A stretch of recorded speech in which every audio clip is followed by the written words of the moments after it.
அத்தியாயம் 1. காரை நிறுத்திவிட்டு இறங்கினான் திலீப். இங்கேயே திலீப் பற்றி ஒரு சிறு குறிப்பு வரைந்து விடலாமா? அரசாங்க கோழி முட்டை குடியானவன் வீட்டு அம்மிக்கல்லை உடைக்கும் என்று பழமொழி உண்டு. திலீப் ஒரு கோழிப்பண்ணையே வைத்திருக்கும் முதலாளியின் செல்லப்பிள்ளை செல்வபுத்திரன். பழமொழி புரியாதவர்களுக்கு தந்தி மொழியில் விளக்கிவிடுவோம். உங்களுக்கு எல்கேஜி யூகேஜி என்றால் புரியும். நாட்டு நடப்பு அறிந்தவருக்கும் தினசரி படிப்பவருக்கும் எம்கேஜி என்றால் புரியும். எம் கிருஷ்ணன் குப்தாவின் செல்லமான அழைப்புச் சுருக்கம்தான் எம்கேஜி. இவர் ஒரு தொழிலதிபர். உங்களுக்கு என்னென்ன தொழில்கள் இருக்கின்றன என்று இவரிடம் கேள்வி கேட்டுவிட்டு இவர் பதில் சொல்லி முடிப்பதற்குள் நீங்கள் இந்த நாவலை படித்து முடித்து வாசகர் கடிதம் எழுதி போஸ்ட் செய்துவிட்டு வந்துவிடலாம். எம்கேஜி அரசியல்வாதி அல்ல, ஆனால் எல்லா அரசியல்வாதிகளுக்கும் வேண்டப்பட்டவர். ஆளுங்கட்சியாக யார் வந்தாலும் சரி, பதவியேற்பு விழாவுக்கு முன்பாக பெரியார் அண்ணாவுக்கு மாலை போட்ட கையோடு எம்கேஜி வீட்டிற்கு வந்து வாழ்த்து பெற்று கொண்ட பிறகுதான் தலைமை செயலகத்துக்கு கார்கள் செல்லும். அரசியல் திருவிழா தேர்தல். அந்த தேர்தல் சமயத்தில் சில்லறை செலவுகளுக்காக எம்கேஜிக்கு ஃபோன் செய்வார்கள். அவர் மறுத்ததே கிடையாது, மறுக்கவும் முடியாது. சகடை சுழன்றால்தான் வாளியில் தண்ணீர் இறைக்க முடியும் என்பது அவருக்கு தெரியும். சரி, வர சொல்லுங்கள் என்பார். வருபவர்களிடம் பணத்தை பெட்டியில் அடுக்கி கொடுத்து பழக்கமில்லை. சாக்கு மூட்டையில் கட்டி கொடுத்து அனுப்பித்தான் வழக்கம். எம்கேஜியின் ஏக வாரிசு திலீப். வயது 27. மாநிறம். சற்றே பழுப்பேறிய கண்கள், டூத் பிரஷ் போல முள்ளு முள்ளாக மீசை, மெலிந்த தேகம். 5.9 உயரம். திலீப்புக்கு தொழில், பொழுதுபோக்கு எல்லாமே ஒன்றுதான். அது உல்லாசமாக இருப்பது. உல்லாசம் என்கிற வார்த்தையை எந்தெந்த செயல்களில் பொருத்த முடியுமோ அத்தனையிலும் பொருத்தி பார்த்து கொள்ளலாம். பிள்ளையின் வசதிக்காக தந்தை பாம்பே, டெல்லி, ஊட்டி, பெங்களூர் என்று எங்கும் பங்களாக்கள் வாங்கி போட்டிருக்கிறார்.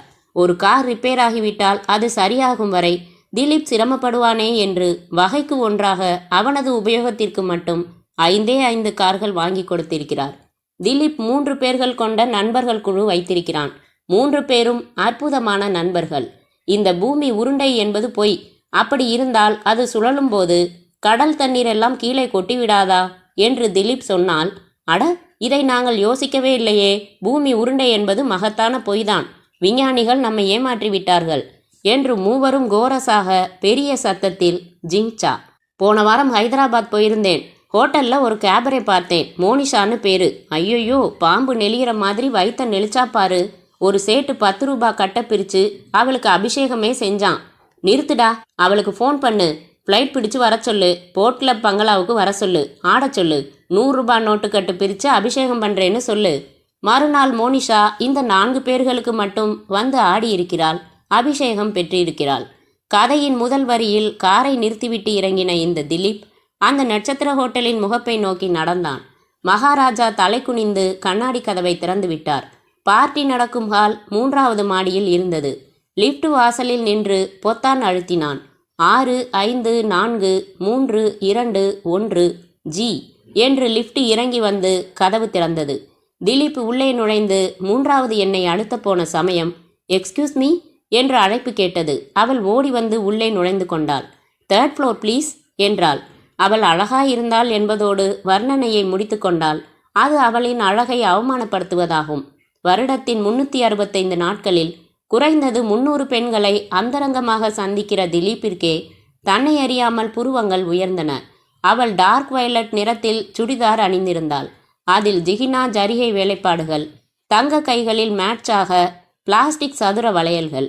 அவள் முகம் யாரிடமோ சவால் விட்டு பிரம்மன் படைத்த மாஸ்டர் பீஸ். சின்னதாக கப்பல் விடலாம் போல அகலமான கண்கள், வரையப்பட்ட வில் புருவங்கள்.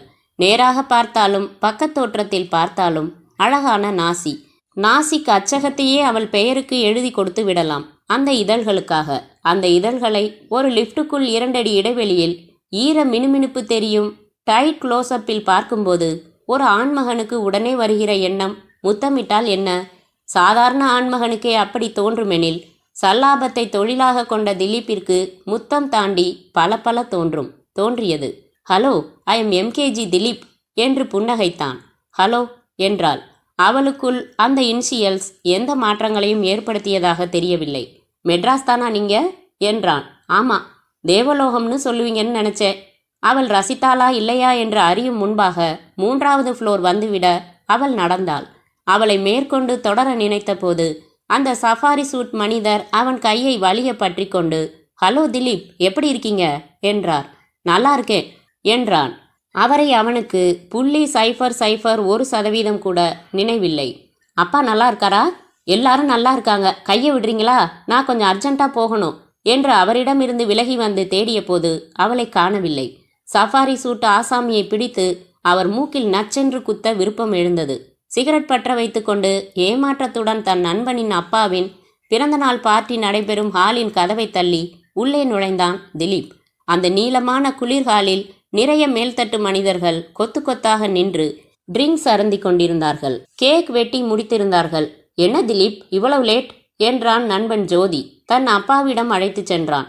திலீப் உயிரே இல்லாமல் கை குலுக்கி many happy returns of the day என்றான்.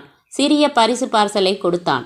அருகில் வந்து பவ்யமாக நின்ற பேரரிடம் விண்டேஜ் என்றான். வினாடிகளில் அவன் கையில் கொடுக்கப்பட்ட கிளாஸை ஒரே மூச்சில் தீர்த்துவிட்டு ஒன்மோர் என்றான். ஒரு ஓரமாக நின்று திரும்பிய திலீப் முகமலர்ந்தான். ஹாலின் மறுகோடியில் 2 பெண்களோடு நின்று சிரித்தபடி கோல்டு ஸ்பாட் குடித்து கொண்டிருந்தாள் அந்த அசத்தல் சுந்தரி. ஜோதி, வாடா இங்க.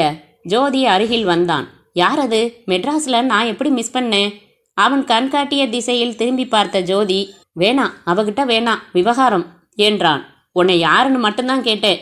டிஐஜி வெங்கடேசன் பொண்ணு. ஓ, அதான் போலீஸ் திமிர காட்டுறாளா? என்ன செஞ்சா? லிஃப்டில் ஒன்றா வந்தோம், என்னை இனிஷியலோடு அறிமுகப்படுத்திக்கிட்டேன். கண்டுக்கவே இல்லை கியூன் எலிசபெத். சொன்னா கோச்சுக்காத திலீப், எல்லாருக்கும் உன்னை தெரிஞ்சிருக்கணும்னு அவசியமா? சரி, நீ போய் என்னை பற்றி சரியாக சொல்லு. வந்து என்கிட்ட பேச சொல்லு. அவளை இன்னொரு தடவை கிட்டத்தில் பார்க்கணும். அப்புறமா ரொம்ப ரொம்ப கிட்டத்தில் பார்க்கணும். கண்ணடித்தான் திலீப்.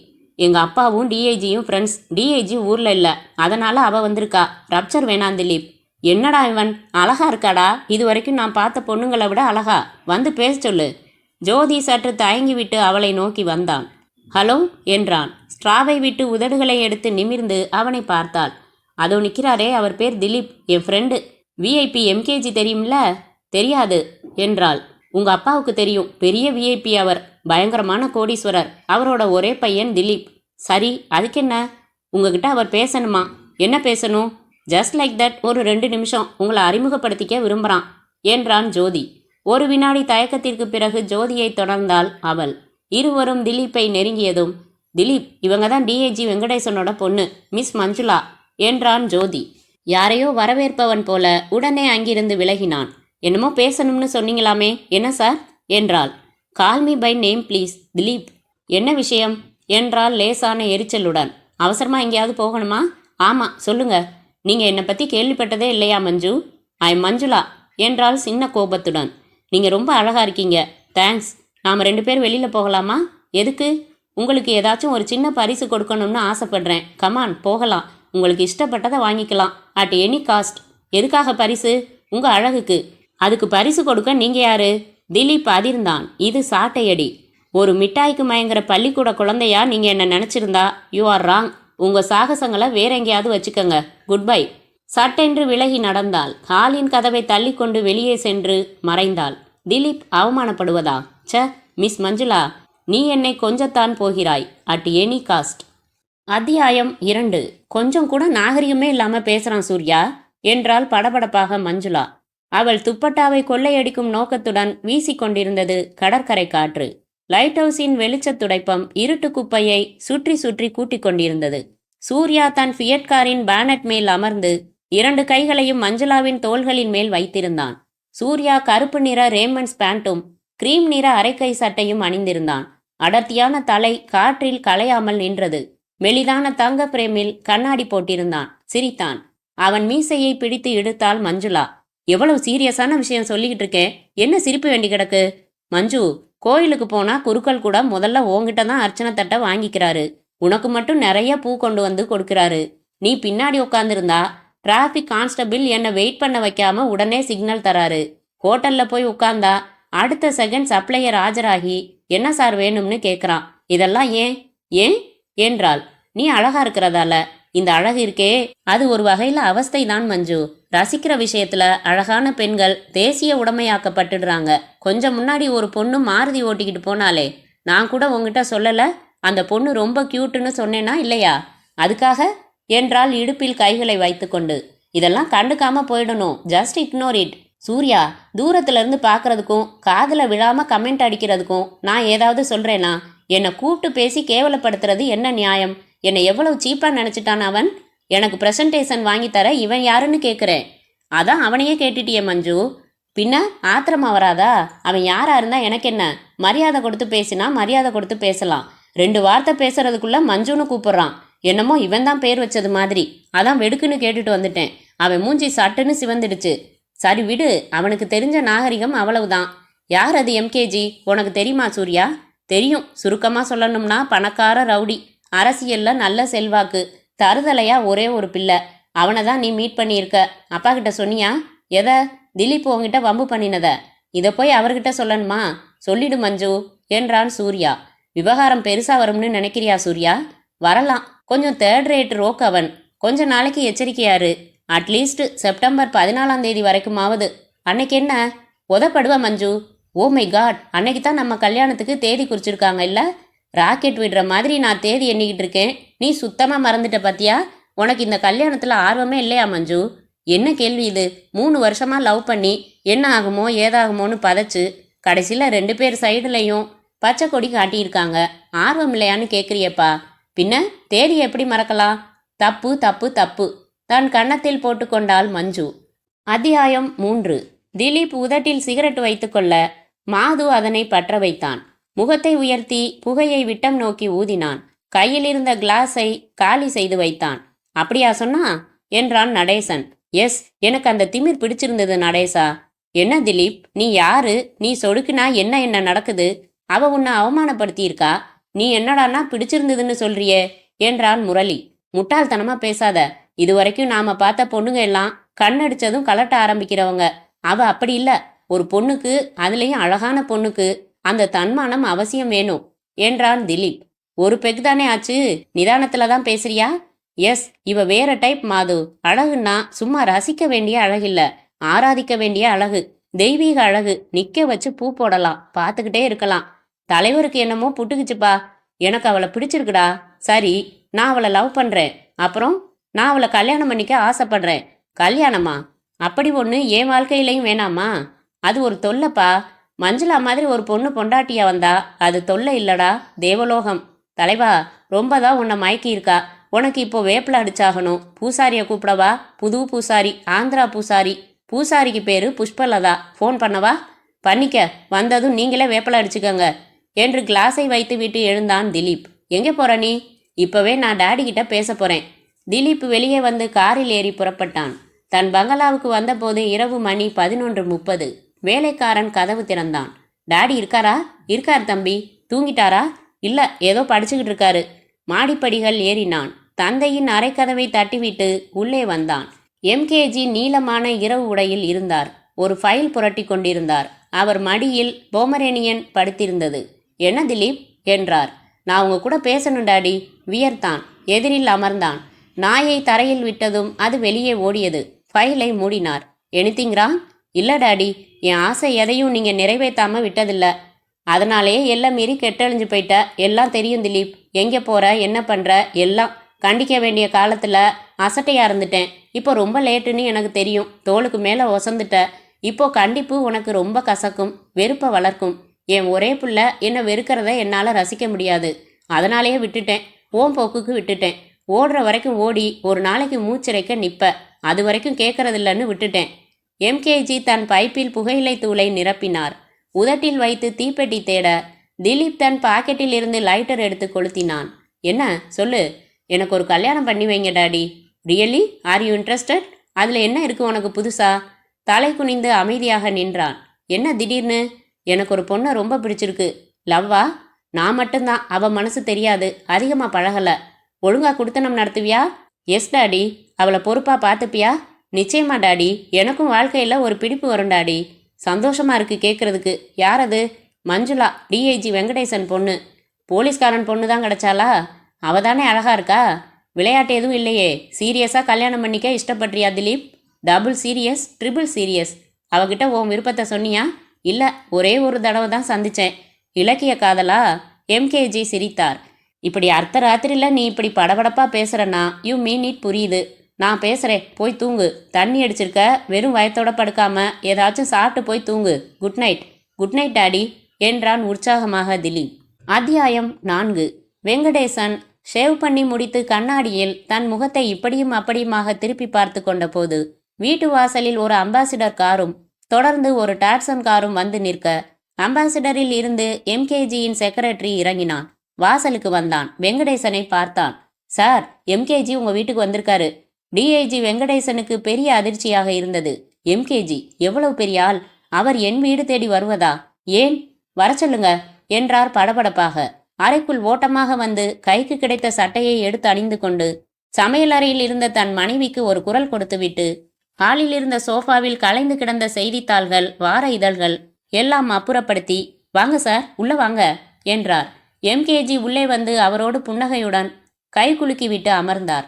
உட்காருங்க சார் என்றதும் வெங்கடேசன் அமர்ந்தார். வந்து நின்ற தன் மனைவியை அறிமுகப்படுத்தினார். என்ன சாப்பிட்றீங்க? காஃபி? காஃபி எல்லாம் வேணாம், வீட்டில் ஏதாவது ஸ்வீட் இருந்தால் கொண்டு வாங்க. ஸ்வீட்டான செய்தி தான் நான் பேச போகிறேன். டிஐஜி மனைவி உள்ளே சென்றார். ஒரு ஃபோன் பண்ணியிருந்தா நான் உங்கள் வீட்டுக்கு வந்திருப்பேனே சார் என்றார் வெங்கடேசன். இந்த விஷயத்தை பொறுத்த வரைக்கும் நான் உங்கள் வீட்டுக்கு வந்து பேசுகிறது தான் முறை என்ற எம்கேஜி டெலிவிஷன் மேல் சிறிய ஃபோட்டோ ஸ்டாண்டில் சிரித்து கொண்டிருந்த மஞ்சுளாவை பார்த்து, அதான் உங்கள் பொண்ணா என்றார். ஆமாம், ஒரே பொண்ணு மஞ்சுளா. எங்கே காணோம்? காலையில் டென்னிஸ் விளையாட போயிட்டு 8 மணிக்கு மேலே தான் வருவா. இப்போ வர நேரம்தான். எம்கேஜி மணிக்கட்டில் பார்த்தார். 8:10. வரட்டும், மெதுவாக வரட்டும், இருந்து பார்த்துட்டே போகிறேன். சார், என்ன விஷயமா இழுத்தார் வெங்கடேசன். உங்கள் குடும்பத்துக்கு லாட்ரி டிக்கெட் வாங்காமலேயே பம்பர் பரிசு விழுந்திருக்கிற செய்தியை சொல்லிட்டு போகிறதுக்கு தான் நான் வந்தேன். புரியலை சார், விளக்கமாக சொல்லிடுங்களேன். எனக்கு எவ்வளவு சொத்து தேரும்னு உங்களுக்கு ஏதாச்சும் ஐடியா உண்டா mister Venkatesan? No chance sir என்றார் டிஐஜி. தமிழ்நாட்டில் அதிகமாக டாக்ஸ் கட்டுற 6 பேரில் நான் ஒருத்தன். எனக்கு ஒரே ஒரு பையன் திலீப், கேள்விப்பட்டிருப்பீங்க. நேராக வந்துடுறேனே. உங்கள் பொண்ணை என் பையன் ஏதோ பார்ட்டியில் பார்த்துருக்கான். அவனுக்கு ரொம்ப பிடிச்சு போச்சு. அப்பா, அவளை எனக்கு கல்யாணம் பண்ணி வைங்கன்னு கேட்டான். வந்துட்டேன். உங்களுக்கு சம்மதம் தானே?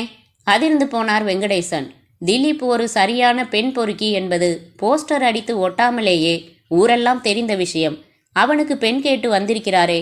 நல்ல வேளையாக பகைத்து கொள்ளாமல் பதில் சொல்ல நல்ல பதில், உண்மையான பதில் இருக்கிறது. சார், நீங்கள் எவ்வளோ பெரிய இடம், உங்களோட சம்பந்தம் வச்சுக்க அதிர்ஷ்டம் செஞ்சுருக்கணும். என்ன ஆனா? முகம் சுருக்கினார் எம்கேஜி. ஏற்கனவே என் பொண்ணுக்கு கல்யாணம் நிச்சயம் பண்ணிட்டேன். இப்போ தான் 10 நாள் முன்னாடி. கல்யாண தேதி கூட குறிச்சிட்டோம், செப்டம்பர் 14. இன்னைக்கு தான் கல்யாண பத்திரிகையை அச்சடிக்க கொடுக்குறதா இருக்கேன். அப்படியா? நிச்சயம் தானே பண்ணியிருக்கீங்க? கல்யாண பந்தலில் வச்சு கடைசி நேரத்தில் எல்லாம் மாப்பிள்ளை மாறி இருக்காங்க. உங்கள் பொண்ணுக்கு ஒரு நல்ல எதிர்காலமும் அமோகமான வாழ்க்கையும் அமையிறப்போ வார்த்தையை மாற்றிக்கிறது தப்பு இல்லைன்னு நான் நினைக்கிறேன். இல்லை சார், இது தப்பு. கல்யாண விஷயத்தில் நினச்சபடி முடிவெடுக்கக்கூடாது. 2வது, இதில் இன்னொரு விஷயமும் இருக்குது. என்னது? இது ஜாதக பொருத்தம் பார்த்து பெரியவங்க நிச்சயித்த கல்யாணம் இல்லை, மனப்பொருத்தம் பார்த்து அவங்களே நிச்சயித்த கல்யாணம். அப்படின்னா என் பொண்ணும் அந்த பையனும் 3 வருஷமாக ரொம்ப ஆழமாக நேசிக்கிறாங்க. அந்த பையன் என்கிட்ட வந்து பேசினாரு. ரொம்ப டீசெண்டாக பேசினாரு. நல்ல கம்பெனியில் நல்ல உத்தியோகம். எனக்கு திருப்தியாக இருந்துச்சு. அவங்க அப்பா அம்மாவை அழைச்சிக்கிட்டு வர சொன்னேன். முறையாக வந்து பேசினாங்க. பேசி முடிவு பண்ணி பாக்குவத்தில் மாற்றிக்கிட்டோம். பையன் யாரு? சூர்யான்னு பேர். ஸ்பிக்கில் சேல்ஸ் டிவிஷனில் சீனியர் ஆஃபீஸர். ஸ்மார்ட்டாக இருப்பார். இன்னொரு சாய்ஸ் இல்லாத வரைக்கும் அந்த பையன் பெஸ்ட்டாக தெரிஞ்சிருக்கலாம். உங்கள் பொண்ணுக்கு இப்படி ஒரு சந்தர்ப்பம் வந்திருக்கிறப்போ உங்கள் பொண்ணு என்ன ஃபீல் பண்ணுறான்னு தெரிஞ்சுக்கணும். வரட்டும், கேட்டுடலாம் என்றார் எம்கேஜி. அவள் தான் அந்த பையனை லவ் பண்ணுறான்னு சொல்கிறேனே சார், அப்புறம் எப்படி வேற முடிவுக்கு வருவா? அவளை கேட்கணும்னு அவசியமே இல்லை. என்னையா லவ்? புடலங்கா லவ். கை கட்டி சம்பளம் வாங்குற புருஷன் அவன்.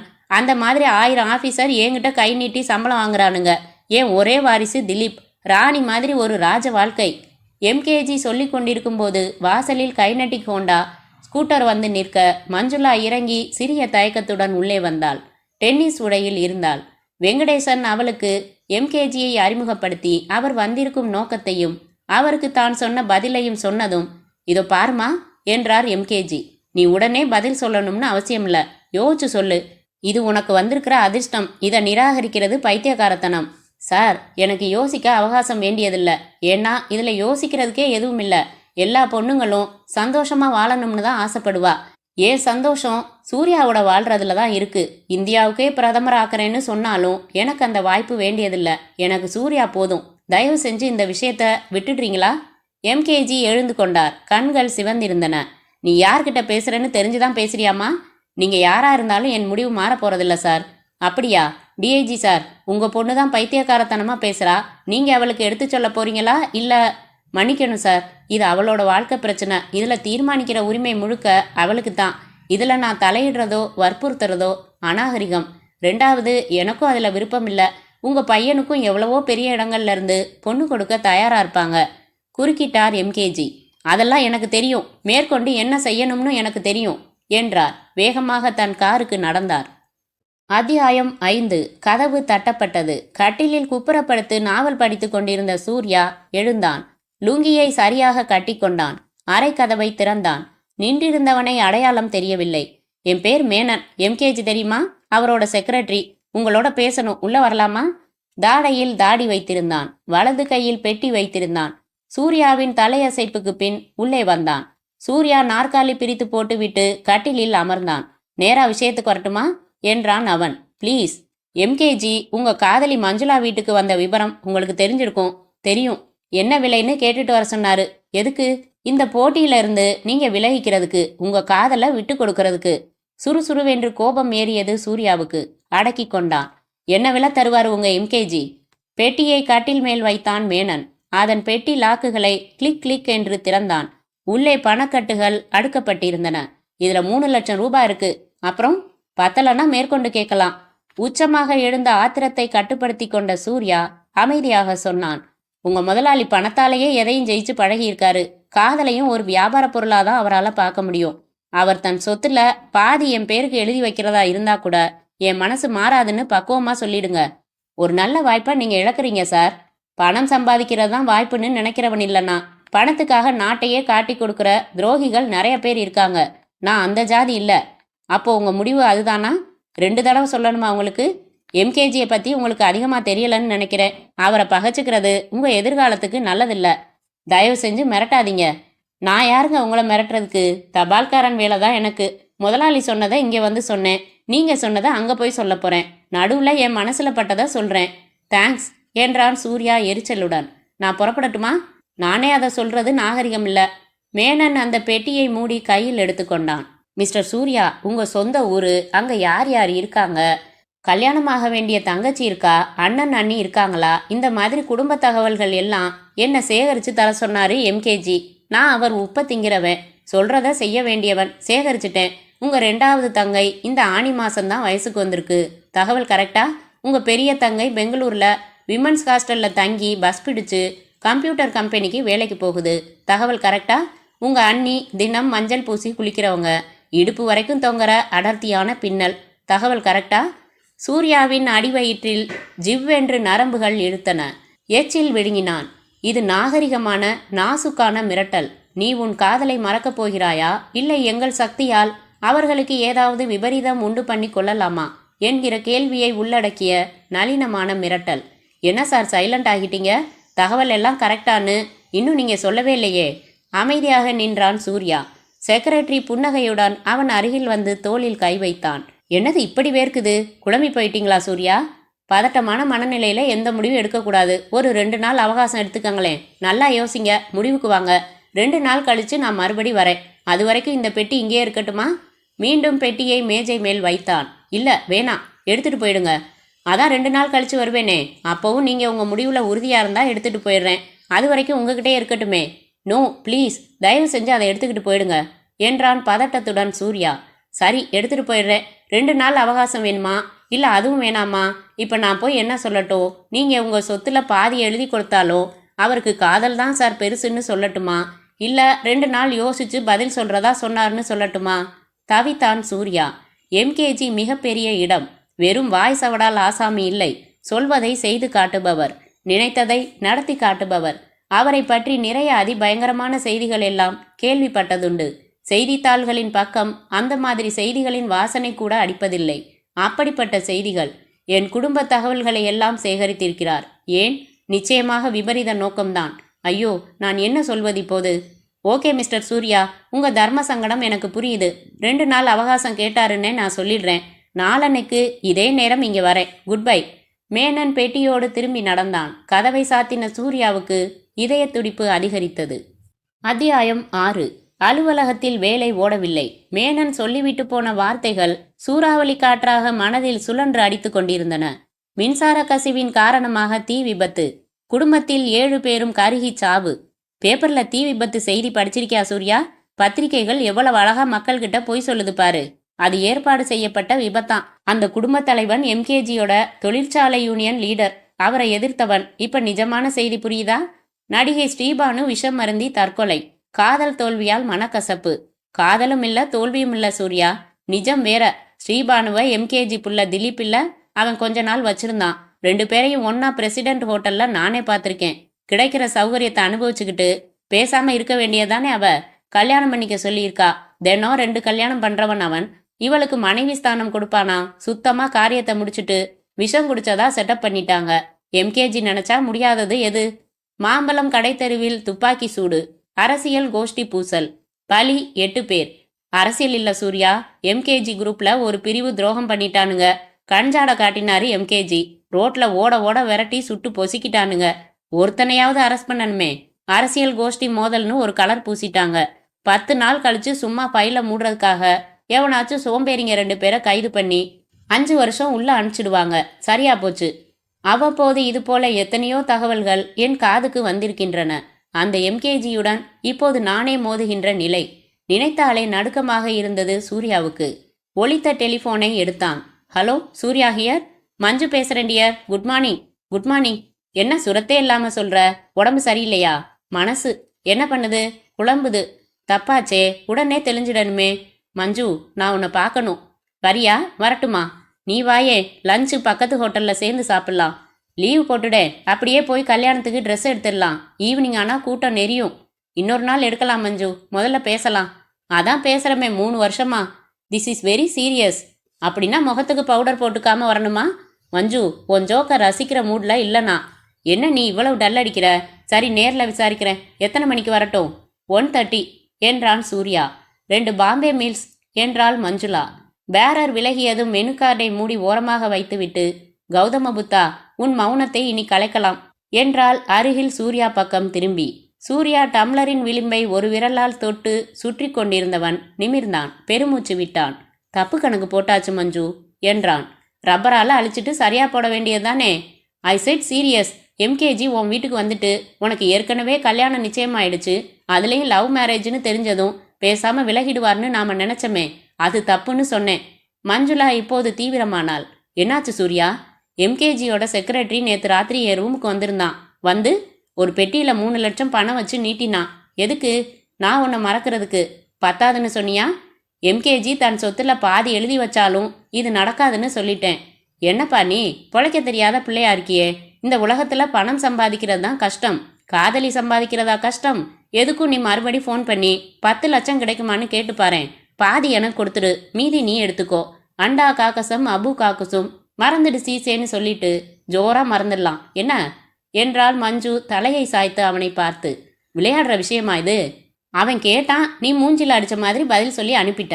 அதுக்கப்புறமும் எதுக்கு இந்த விளக்கெண்ண குடிச்ச மூஞ்சின்னு கேட்குறேன். மஞ்சு, உனக்கு எம்கேஜியை பத்தி தெரியாது. இப்ப தெரியும். அப்பா அவரோட சரித்திரமே சொன்னாரு. சூர்யா பேச்சை நிறுத்தி தண்ணீர் எடுத்து குடித்தான். நான் உன்னை கேட்கட்டுமா? கேளு சூர்யா. எம்கேஜி உன்கிட்ட ஒரு நிபந்தனை வைக்கிறான்னு கற்பனை பண்ணிக்கோ. அதாவது, உனக்கு உங்க அப்பாவோட உயிர் முக்கியமா இல்ல சூர்யாவோட காதல் முக்கியமான்னு கேட்குறான். உன் பதில் என்ன? 2மே முக்கியம்தான். ஏதாச்சும் ஒன்று தான் உனக்கு கிடைக்கும். அப்படி உன்னை கார்னர் செஞ்சா உன் பதில் என்ன? உன்னை கார்னர் செஞ்சாங்களா? நீ பதில சொல்லு. சொல்றேன், உன்னை கார்னர் செஞ்சாங்களான்னு சொல்லு. எஸ் என்றான் சூர்யா. என்னன்னு? மேனன் சொன்னதை விவரித்தான். அவள் முகத்தில் பரவும் சிவப்பை பார்த்தான். சூர்யா, உனக்கு வெக்கமா இல்ல? பதில் சொல்றதுக்கு 2 நாள் அவகாசம் கேட்டிருக்கியே. நான் குழம்பி போனது நிஜம் மஞ்சு. என் பதில் கேட்டியே, சொல்லட்டுமா? ராட்சசின்னு நினைச்சாலும் சரி, எனக்கு என் சூர்யா தான் முக்கியம்னு சொல்லிடுவேன். என்ன அப்படி பார்க்குற? சத்தியமா எங்க அப்பாவுக்கு நாளைக்கே ஹார்ட் அட்டாக் வந்து இறந்து போகலாம். அந்த மரணத்தை நான் ஜீரணிச்சு தான் ஆகணும். அப்படி அசம்பாவிதம் நடந்துட்டா அப்பா போயிட்டாரேன்னு கவலையில் இருப்பேன். ஆனா விஷம் குடிக்க மாட்டேன். நீ அப்படியா? உன்னை என்னால் இழக்கவே முடியாது Surya. Because I love you so much என்றவளின் கண்கள் துளிர்த்தன. அவளின் உறுதியான பதிலில் ஸ்தம்பித்து போயிருந்த சூர்யாவின் தோளில் கை வைத்தாள் மஞ்சு. இப்ப நான் ஒன்று கேட்கட்டுமா? கேளு. இதுவும் கற்பனை தான். உனக்கும் எனக்கும் கல்யாணம் ஆயிடுச்சு. அதுக்கப்புறம் எம்கேஜி வர்றான். என் புள்ள உன் பொண்டாட்டி மேல ஆசைப்படுறான்ப்பா. ஒரே ஒரு தடவை அனுப்பி வை, இல்லைன்னா உன் குடும்பத்தையே நாசம் பண்ணிடுவேன்னு சொல்றான். என்ன செய்வ சூர்யா? அலங்கரிச்சு அனுப்பி வைப்பியா? மஞ்சு ஆத்திரமாக குரல் உயர்த்தினான். என்ன பேச்சு இது? செருப்பை கலட்டி அப்படி கேட்ட மூஞ்சில அடிப்பேன். அதுக்கப்புறம் என்ன விளைவுகள் வேணாலும் வரட்டுமே என்றான். இல்ல, யோசிச்சு சொல்றேன்னு 2 நாள் அவகாசம் கேட்பியோன்னு நினைச்சேன். சூர்யாவுக்கு சாட்டையால் அடித்தது போல் இருந்தது. வலித்தது. தன் குழப்பம் அபத்தமானது என்று பரிபூரணமாக உணர முடிந்தது. உன்னை புண்படுத்துறதுக்காக கேட்கல சூர்யா. நான் சொன்ன கற்பனைக்கும் இப்ப உள்ள யதார்த்தத்துக்கும் என்ன வித்தியாசம் சூர்யா? ஒரே ஒரு மஞ்சள் கயிறு, அவ்வளவுதானே. அதை நான் ஒரு சம்பிரதாயமா தான் நினைக்கிறேன். என் மனசை உன்கிட்ட பறி கொடுத்த நிமிஷத்துல இருந்து உன்னை என் புருஷனாதான் நான் நினைச்சுக்கிட்டு இருக்கேன். ஆனா நீ என்ன காதலியாதான் நினைக்கிற. போதும் மஞ்சு, என்னை சித்திரவதை பண்ணாத.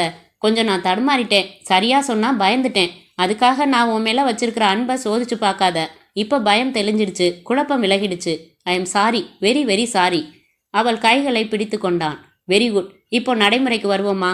எப்போ பணம் கொடுத்தோம், மிரட்டி பார்த்தோம், நம்ம காதலை பிரிக்க அந்த எம்கேஜி முடிவு செஞ்சுட்டாரோ இனி அவர் ஓய போறதில்ல. செப்டம்பர் 14 அன்னைக்கு நமக்கு கல்யாணம் நடக்கிற வரைக்கும் அவர் சும்மா உட்கார்ந்துருப்பாருன்னு எனக்கு தோணல. ஏதாச்சும் நரித்தனம் செய்வாரு. பணம் இருக்கு, பலம் இருக்கு, எதுவும் செய்வாரு. அதனால நாம முந்திக்கலாம். புரியல? அடுத்த தடவை உன்னை பாசத்தாலேயோ பணத்தாலேயோ அவங்க விலை பேசக்கூடாது. விலை பேச வந்தா நீ சொன்னியே அந்த மாதிரி செருப்படி படணும். அப்படின்னா என் கழுத்துல நீ கட்டின தாலி தொங்கணும். என்ன சொல்ற மஞ்சு? என்ன நீ மனசார நேசிக்கிறது சத்தியம்தானே? இது அவமானப்படுத்துற கேள்வி. என்ன எதிர்ப்பு வந்தாலும் எந்த வகையில வந்தாலும் என்ன கல்யாணம் செய்துக்கிறதுல நீ உறுதியா இருக்கதானே? 1000%. அதை நிரூபி. எப்படி? நாளை காலையில கோயில்ல வச்சு எனக்கு தாலி கட்டு. நாளைக்கா? எஸ், நாளைக்கு கோயில்ல கல்யாணம் பண்ணிக்கலாம். ரெஜிஸ்ட்ரார் ஆஃபீஸ் போய் பதிவு பண்ணிக்கலாம். மாலையும் கழுத்துமா போய் எம்கேஜி காலில் விழுந்து ஆசீர்வாதம் வாங்கிக்கலாம். வயசுல பெரியவர், தப்பில்ல. அவரும் மனுஷர்தான். நம்ம அவசர முடிவு நம்ம காதலோட தீவிரத்தை அவருக்கு உணர்த்தும். எங்க அப்பா, உங்க குடும்பம் எல்லாருக்கும் அப்புறம் சொல்லிக்கலாம். புரிஞ்சுப்பாங்க. என்ன சொல்ற? மஞ்சுளாவை பிரமிப்புடன் பார்த்தான் சூர்யா. அவனுக்குள் விழுந்த தீர்மானம் வேர் பிடித்தது. சரி என்றான் உறுதியாக. அத்தியாயம் 7. புல்வெளியில் நாற்காலி போட்டு அமர்ந்து நாய்க்குட்டியை எம்ப வைத்து பிஸ்கட் போட்டு கொண்டிருந்த எம்கேஜி வந்த காரின் சத்தத்தில் நிமிர்ந்தார். வந்து நின்ற காரிலிருந்து மஞ்சுளாவும் சூர்யாவும் இறங்கினார்கள். மஞ்சுளா பட்டுப்புடவையில், சூர்யா பட்டு வேஷ்டியில். இருவர் தோள்களிலும் மாலைகள். மஞ்சுளா கழுத்தில் புத்தம்புது தாலி. அவரிடம் வந்தார்கள். வணக்கம் சார் என்றாள் மஞ்சுளா. இன்னைக்கு காலையில எங்க 2 பேருக்கும் கல்யாணம் ஆச்சு. நீங்க எங்களை வாழ்த்தணும். கண்ணாடியை கழற்றி கையில் பிடித்து கொண்டார் எம்கேஜி. அவர்களை துடிக்கின்ற உதடுகளுடன் பார்த்தார். சார், இதை உங்களுக்கு எதிராக ஒரு சவால் மாதிரி நாங்க நடத்தல. உங்களோட பலம் எங்களுக்கு தெரியும். உங்களுக்கு எதிராக சத்தியமா எங்களால தாக்கு பிடிக்க முடியாது. நீங்க நினைச்சத உங்களால சாதிக்க முடியும். உங்க வைராகியத்துல எங்க காதல் நசுங்கி போயிடும். என்னால மஞ்சுவையோ மஞ்சுவால என்னையோ சத்தியமா மறக்க முடியாது. அதனாலதான் வேற வழி இல்லாம இந்த அவசரமான முடிவுக்கு வந்தோம். நீங்க எதையும் மனசுல வச்சுக்காம எங்களை வாழ்த்தணும் ப்ளீஸ் என்றான் சூர்யா. இருவரும் எம்கேஜியின் கால்களில் விழ சில வினாடிகள் அவர் மௌனமாகவே இருந்தார்.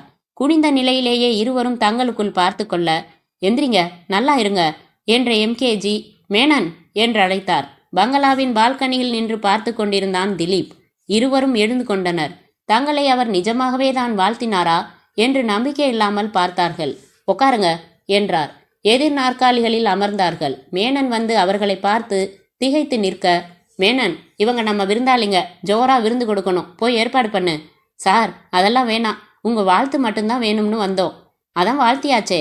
சாட்சிக்காரன் காலில் விழுறதை விட சண்டைக்காரன் காலில் விழுறது தப்பில்லைன்னு 2 பேரும் புரிஞ்சு வச்சிருக்கீங்க. மேனன், 1000 ரூபாய் கொடு. மேனன் கொடுக்க வாங்கி சூர்யாவிடம் நீட்டினார். வேணாம் சார், வெறுங்கையோட அனுப்பி எனக்கு பழக்கம் இல்லை. என் கல்யாண பரிசா இந்த பணத்துக்கு ஏதாவது வாங்கிக்கங்க, வச்சுக்கங்க. சூர்யாவின் கையில் வற்புறுத்தி திணித்தார் எம்கேஜி. தேங்க்ஸ் சார், நாங்கள் புறப்படுறோம். சரி. இருவரும் காரில் ஏறிக்கொண்டு புறப்பட்டு சென்றதும் கீழே இறங்கி அப்பாவிடம் வந்தான் திலீப். என்னப்பா இப்படி பண்ணிட்டீங்க? என்னடா, சொல்லால அவமானப்படுத்தினாதான் அவமானமா? அவங்க 2 பேரும் செய்கையால உங்களை நல்லா அவமானப்படுத்திட்டாங்க. நாம குறுக்கு வழியில செயல்படுறதுக்கு முன்னால அவங்க முந்திக்கிட்டாங்க. எவ்வளவு திமிர் இருந்தா உங்ககிட்டயே ஆசீர்வாதம் வாங்க வருவாங்க. அந்த பரிகாசத்தை புரிஞ்சுக்காம நீங்களும் ஆசீர்வாதம் செய்றீங்க, விருந்து வைக்கிறேன்னு சொல்றீங்க, மொய் எழுதுறீங்க. எம்கேஜி அவனை உற்று பார்த்தார். எனக்கு தெரியும் டாடி. என்னடா, நீங்க ஏதோ ஐடியா பண்ணிட்டீங்க. இல்ல, ஒரு ஐடியாவும் இல்ல. அவங்க நமக்கு ஜென்ம பகையாளிங்க இல்ல, வியாபார பகையும் இல்ல. நீ ஆசைப்பட்ட, போய் கேட்டேன். காதல்னு சொன்னாங்க. சரி, அதை அசைச்சு பார்க்கலாமேன்னு முயற்சி செஞ்சேன். படு ஸ்ட்ராங்குன்னு நிரூபிச்சிட்டாங்க. நேரா இங்க வந்து இப்போ உன்னால என்ன பண்ண முடியும்னு சவாலா கேட்டிருந்தா வேற ஐடியா பண்ணியிருப்பேன். மன்னிப்பு கேட்குற மாதிரி காலிலேயே விழுந்து ஆசீர்வாதம் கேட்டா நான் என்ன செய்யறது? நானும் மனுஷன்தானே. முழு நேரம் இல்லனா போகட்டும் விடு. உனக்கு 1000 பொண்ணுங்களை காமிக்கிறேன். தேர்ந்தெடுத்து கல்யாணம் செய்துக்கோ என்றார் எம்கேஜி. டாடி, எனக்கு மஞ்சுளா தான் வேணும். அதான் அவளுக்கு கல்யாணமே ஆயிடுச்சே. அதனால என்ன? மேனன் கிட்ட சொன்னா சின்னதா ஒரு விபத்துக்கு ஏற்பாடு பண்ணிட்டு போறாரு. சாலை விபத்தில் புதிதாக திருமணமான இளைஞர் சூர்யா மரணம்னு பேப்பர்ல வரட்டும் என்றான் திலீப். நிறுத்துடா. நம்மகிட்ட சாதிக்கிற சக்தி இருக்குங்கிறதுக்காக எல்லா விஷயத்திலையும் சதி பண்ணிக்கிட்டு இருக்க கூடாது. நீ ஆசைப்பட்ட, நான் மெனக்கட்டேன். வேற மாதிரி ஆயிடுச்சு, விட்டுடு. இனிமே இந்த விவகாரம் பத்தி பேசாத. அவ நம்மளை அவமானப்படுத்தி இருக்கிறது உரைக்கலையா? இனிமே அதை பத்தி பேசாதன்னு சொன்னேன். போடா, போய் வேற வேலையை பாரு. எம்கே நாயுடன் விளையாட துவங்க திலீப் கோபமாக தன் காரை கிளப்பி கொண்டு புறப்பட்டான். உங்களுக்கு எப்படியோ, எனக்கு இது பெரிய அவமானம். எந்த பெண்ணும் என்னை இப்படி அவமானப்படுத்தியதில்லை. உங்கள் உதவி இல்லாமலேயே இந்த விவகாரத்தில் என்னால் என்ன செய்ய முடியும் என்று காட்டத்தான் போகிறேன் டாடி. மஞ்சுளா, கழுத்தில் தாலியுடன் மஞ்சுளா. அதனால் என்ன? அத்தியாயம் 8. என்னம்மா அதெல்லாம் என்றார் டிஐஜி வெங்கடேசன். எங்களுக்கு வேற வழி தெரியல டாடி. எம்கேஜி அவரை எப்படியெல்லாம் ஆள் விட்டு மிரட்டினார்னு உங்களுக்கு தெரியாது என்று விரிவாக விளக்கிய மஞ்சுளா, ஒருவேளை அவரோட மிரட்டலுக்கு நீங்களும் பலியாயிட்டா எங்க எதிர்காலமே போயிடும் டாடி. அதனாலதான் உங்ககிட்ட கூட சொல்லாம, சாரி, தப்பு தான். முதல்ல ஆசீர்வாதம் பண்ணுங்க, அப்புறம் எங்களை மன்னிச்சிடுங்க. கால்களில் விழுந்த அவர்களை ஆசீர்வதித்தார் வெங்கடேசன். நீங்க செஞ்சது சரியான வழின்னு தான் படுது. புக் பண்ணி வச்ச கல்யாண மண்டபத்தை என்ன செய்யறது? காசை மிச்சம் பிடிக்காம அதே தேதியில அதே மண்டபத்துல ரிசப்ஷன் நடத்துறது என்று சிரித்தான் சூர்யா. சூர்யாவின் ஊருக்கு சென்று நிலைமையை விவரித்து ஆசீர்வாதம் பெற்று திரும்பினார்கள். நந்தனத்தில் போனுடன் கூடிய ஒரு நல்ல பிளாட்டை வாடகைக்கு எடுத்தார்கள். பால் காய்ச்சி குடி புகுந்தார்கள். அலங்கரிக்கப்பட்ட கட்டிலில் சூர்யாவின் மார்பில் சாய்ந்திருந்த மஞ்சுளாவின் கன்னத்தை செல்லமாக கிள்ளினான் சூர்யா. பழமொழி எல்லாமே உண்மைதான் போலிருக்கு என்றான். என்ன பழமொழி என்றாள். ஒரு பெண் நினைத்தால் எதையும் சாதிப்பாள். ஆமா, இன்னொரு பழமொழி கூட உண்மைதான். என்னது? ஆண்கள் சபல புத்திக்காரர்கள். இது என்ன புது குற்றச்சாட்டு? உன்னை தவிர நான் வேற யார் மேல சபலப்பட்டேன் மஞ்சு? அந்த சபலம் இல்ல. குடும்பத்துக்கு ஏதாவது செஞ்சிடுவேன்னு மிரட்டினதுமே இவளை கை கழுவிடலாமான்னு கொஞ்சம் சபலப்பட்டீங்களா இல்லையா? ஏய், இதென்ன புதுசா இங்க போடுற? வேற யாரோ மாதிரி இருக்கு. எப்பவும் போல வா போன்னு சொல்லு. புருஷராயிட்டீங்களே, இன்னும் என்ன மரியாதை இல்லாம பேசுறேன்னு அம்மா சத்தம் போட்டாங்க. பேத்தாத மஞ்சு. எப்படியோ பேச்ச மாத்தியாச்சு. மஞ்சு, நீ மிகைப்படுத்தி சொல்ற. நான் கொஞ்சம் தடுமாறினேன், அவ்வளவுதான். தீர்மானத்துக்கு வந்தேனா என்ன?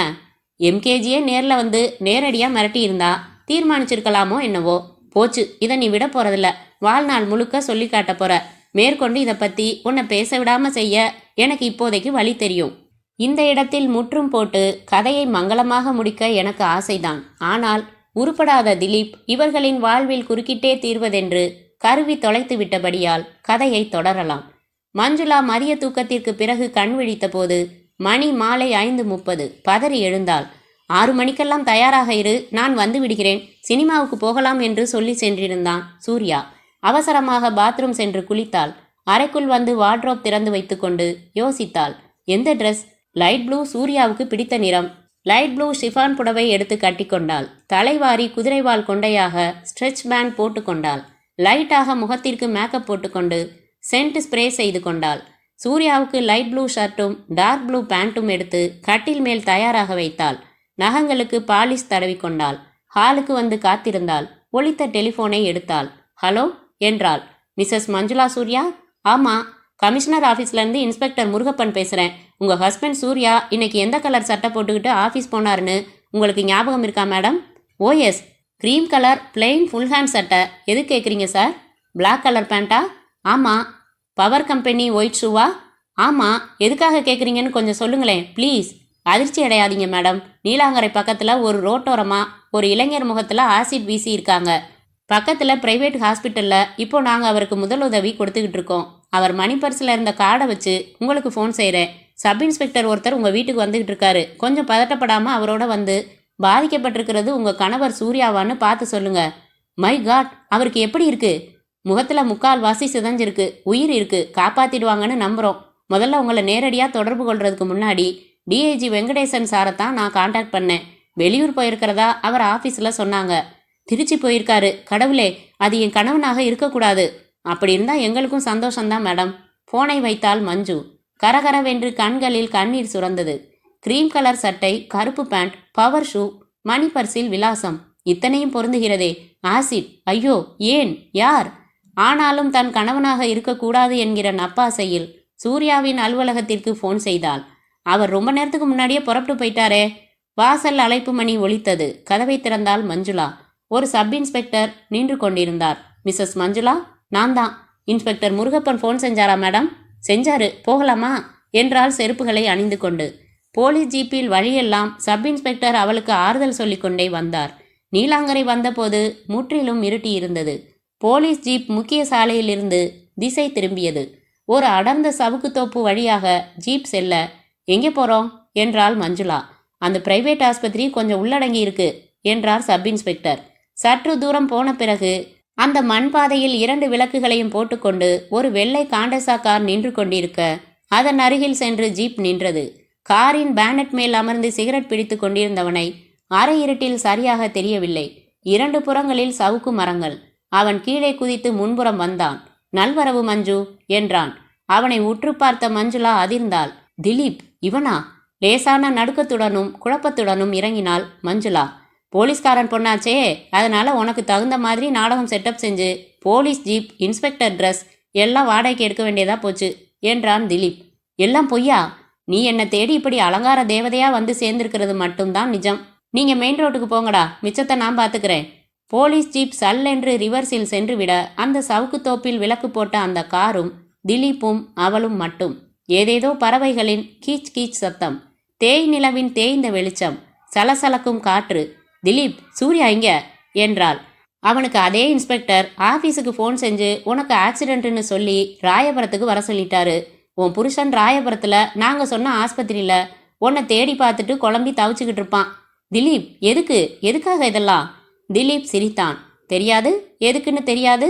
உன் கல்யாணத்துக்கு முன்னால் தெரியாதுன்னு சொன்னா கூட கஷ்டப்பட்டு நம்பலாம். இப்போவும் தெரியாதுன்னு சொன்னா எப்படி என்றான். சி நாயே, நான் வரேன். திரும்பி நடந்தவளின் புடவை தலைப்பை சட்டென்று பிடித்து இழுத்தான். நான் நினச்சது நடக்காம இங்கேருந்து நீ போக முடியாது மஞ்சு. எவ்வளவு திமிர் இருந்தா என்னையும் எங்கள் அப்பாவையும் அவமானப்படுத்துவ. இதை பாரு, நீ வேணும் எனக்கு. போராட்டம் இல்லாமல் கிடைச்சா நல்லது. இங்கேருந்து நீ தப்ப முடியாது. இது என் ஃப்ரெண்டோட தோப்பு. எல்லையில் நம்ம பசங்க காவலுக்கு இருக்காங்க. நீ கத்திப்பாரு, யாருக்கும் கேட்காது. எம்ஜிஆர் மாதிரி டைவ் அடிச்சு வந்து இப்போ உன்னை யாரும் காப்பாற்ற போகிறதில்ல. ப்ளீஸ் வேணாம் என்றாள் கெஞ்சலுடன் மஞ்சுளா. நானும் வேணும்னா ப்ளீஸ் சொல்கிறேன். ப்ளீஸ் வேணும். நான் இப்போ இன்னொருத்தர் மனைவி. அணில் கடிச்ச பழம்தான் ரொம்ப தித்திக்கும். துப்பிக்கோ திட்டிக்கோ, ஆனால் வந்துடு. அவளை நெருங்கினான் திலீப். அவளின் புஜங்களின் மேல் அழுத்தமாக கைகளை வைத்தான். ஐயோ, என்னை காப்பாத்துங்க கத்தினாள் மஞ்சுளா. திலீப் ஒரு கையால் தன் பேண்ட் ஹிப் பாக்கெட்டில் லோடு செய்து தயாராக வைத்திருந்த சிரிஞ்சை எடுத்தான். ஊசியை மூடியிருந்த பிளாஸ்டிக் குப்பியை உதிர்த்துவிட்டு இமைக்கும் நேரத்தில் அவள் புஜத்தில் ஊசியை இறக்கினான். வினாடிகளில் அவளின் கண்கள் செருக, உடல் சாய, அவளை தூக்கி கொண்டு காருக்கு நடந்தான். ரமேஷ், இரு. ஐயோ, என்னை காப்பாத்துங்கன்னு ஒரு பொண்ணு கத்தின மாதிரி கேட்கல இப்போ என்றான் தினகர். பிரம்மையா உனக்கு என்று சிரித்தான் ரமேஷ். ரமேஷ் திரைப்படத்துறையில் டைரக்டராக நுழைய இருக்கிற தற்போது ஒரு பிரபல இயக்குனரிடம் அசோசியேட் டைரக்டராக பணிபுரிகிற இளைஞன். தினகர் அவனது நண்பன். ரமேஷ் தான் செய்து வைத்திருக்கும் ஒரு திரைக்கதையை சொல்வதற்காக நீலாங்கரையில் ஒரு பீச் ரிசார்ட்டில் கடற்கரையை ஒட்டி காட்டேஜ் வாடகைக்கு எடுத்திருந்தான். தினகரிடம் கதை சொல்லியபடி கடற்கரை ஓரமாக நடந்தபடி வெகு தூரம் தள்ளி வந்துவிட்ட நிலையில், இல்லை ரமேஷ், அதோ பாரு, அங்கே ஒரு சவுக்கு தோப்பு தெரியுதுல்ல, அந்த பக்கத்துல இருந்து தான் குரல் வந்தது. நீ சுவாரஸ்யமாக கதை சொல்லிக்கிட்டு இருந்த, அதனால உனக்கு கேட்கல. பொம்பளை குரல்டா.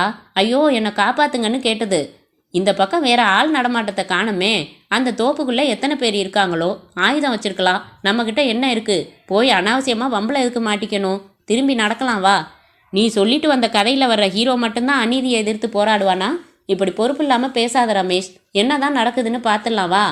தினகரும் ரமேஷும் கால்களில் விரைவு கூட்டி சவுக்குத்தோப்பை நோக்கி நடக்க துவங்கினார்கள். மஞ்சுளா அரை மயக்கத்தில் இருந்தாள். தனக்கு நடக்கிற கொடுமையை அவளால் உணர முடிந்தது. ஆனால் தடுக்க முடியவில்லை. உடம்பில் எதிர்ப்பு சக்தி எல்லாம் தொலைந்து போயிருந்தது. சில நிமிடங்கள் கழித்து திலீப் தன் உடைகளை அணிந்து கொண்டான். அவளுடைய உடைகளை முன்போல சரி செய்தான். காரை விட்டு இறங்கினான். டிக்கி திறந்தான். தண்ணீர் கேன் எடுத்து வந்தான். பளிச்சென்று அவள் முகத்தில் தண்ணீர் தெளித்தான். கண்களை மலர்த்தின மஞ்சுளா இப்போது மெதுவாக மயக்கத்தின் பிடியிலிருந்து விடுபட்டு கொண்டிருந்தாள். உணர்வுகள் திரும்பிக் கொண்டிருந்தன. திலீப் தெளிவில்லாமல் அரையிருட்டில் தெரிந்தான். ஆனால் திலீப் தான் என்று உணர முடிந்தது. இறங்கு என்றான் உத்தரவாக. தடுமாறி இறங்கினாள். 2 கைகளாலும் தன் முகத்தை பொத்திக்கொண்டு அழத் தொடங்கினாள். இப்போ ஜெயிச்சது யாருமா டார்லிங்?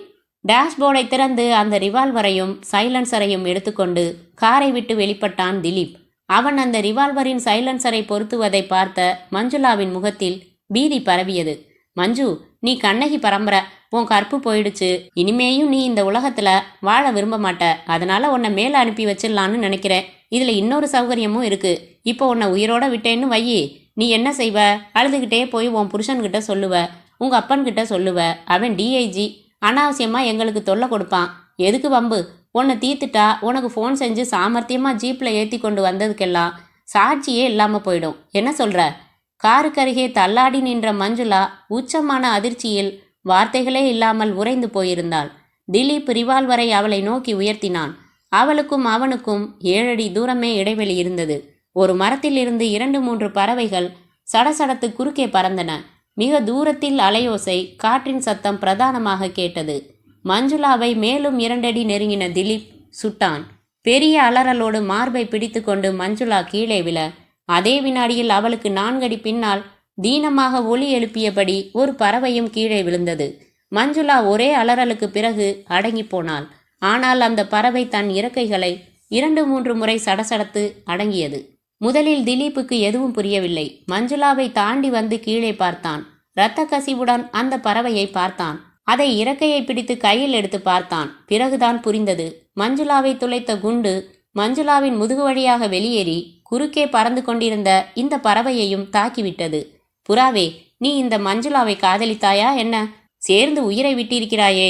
சிரித்துக்கொண்டு அந்த புறாவை தூக்கி வீசினான். காரில் அமர்ந்தான். ஸ்டார்ட் செய்தான். புறப்பட்டான்.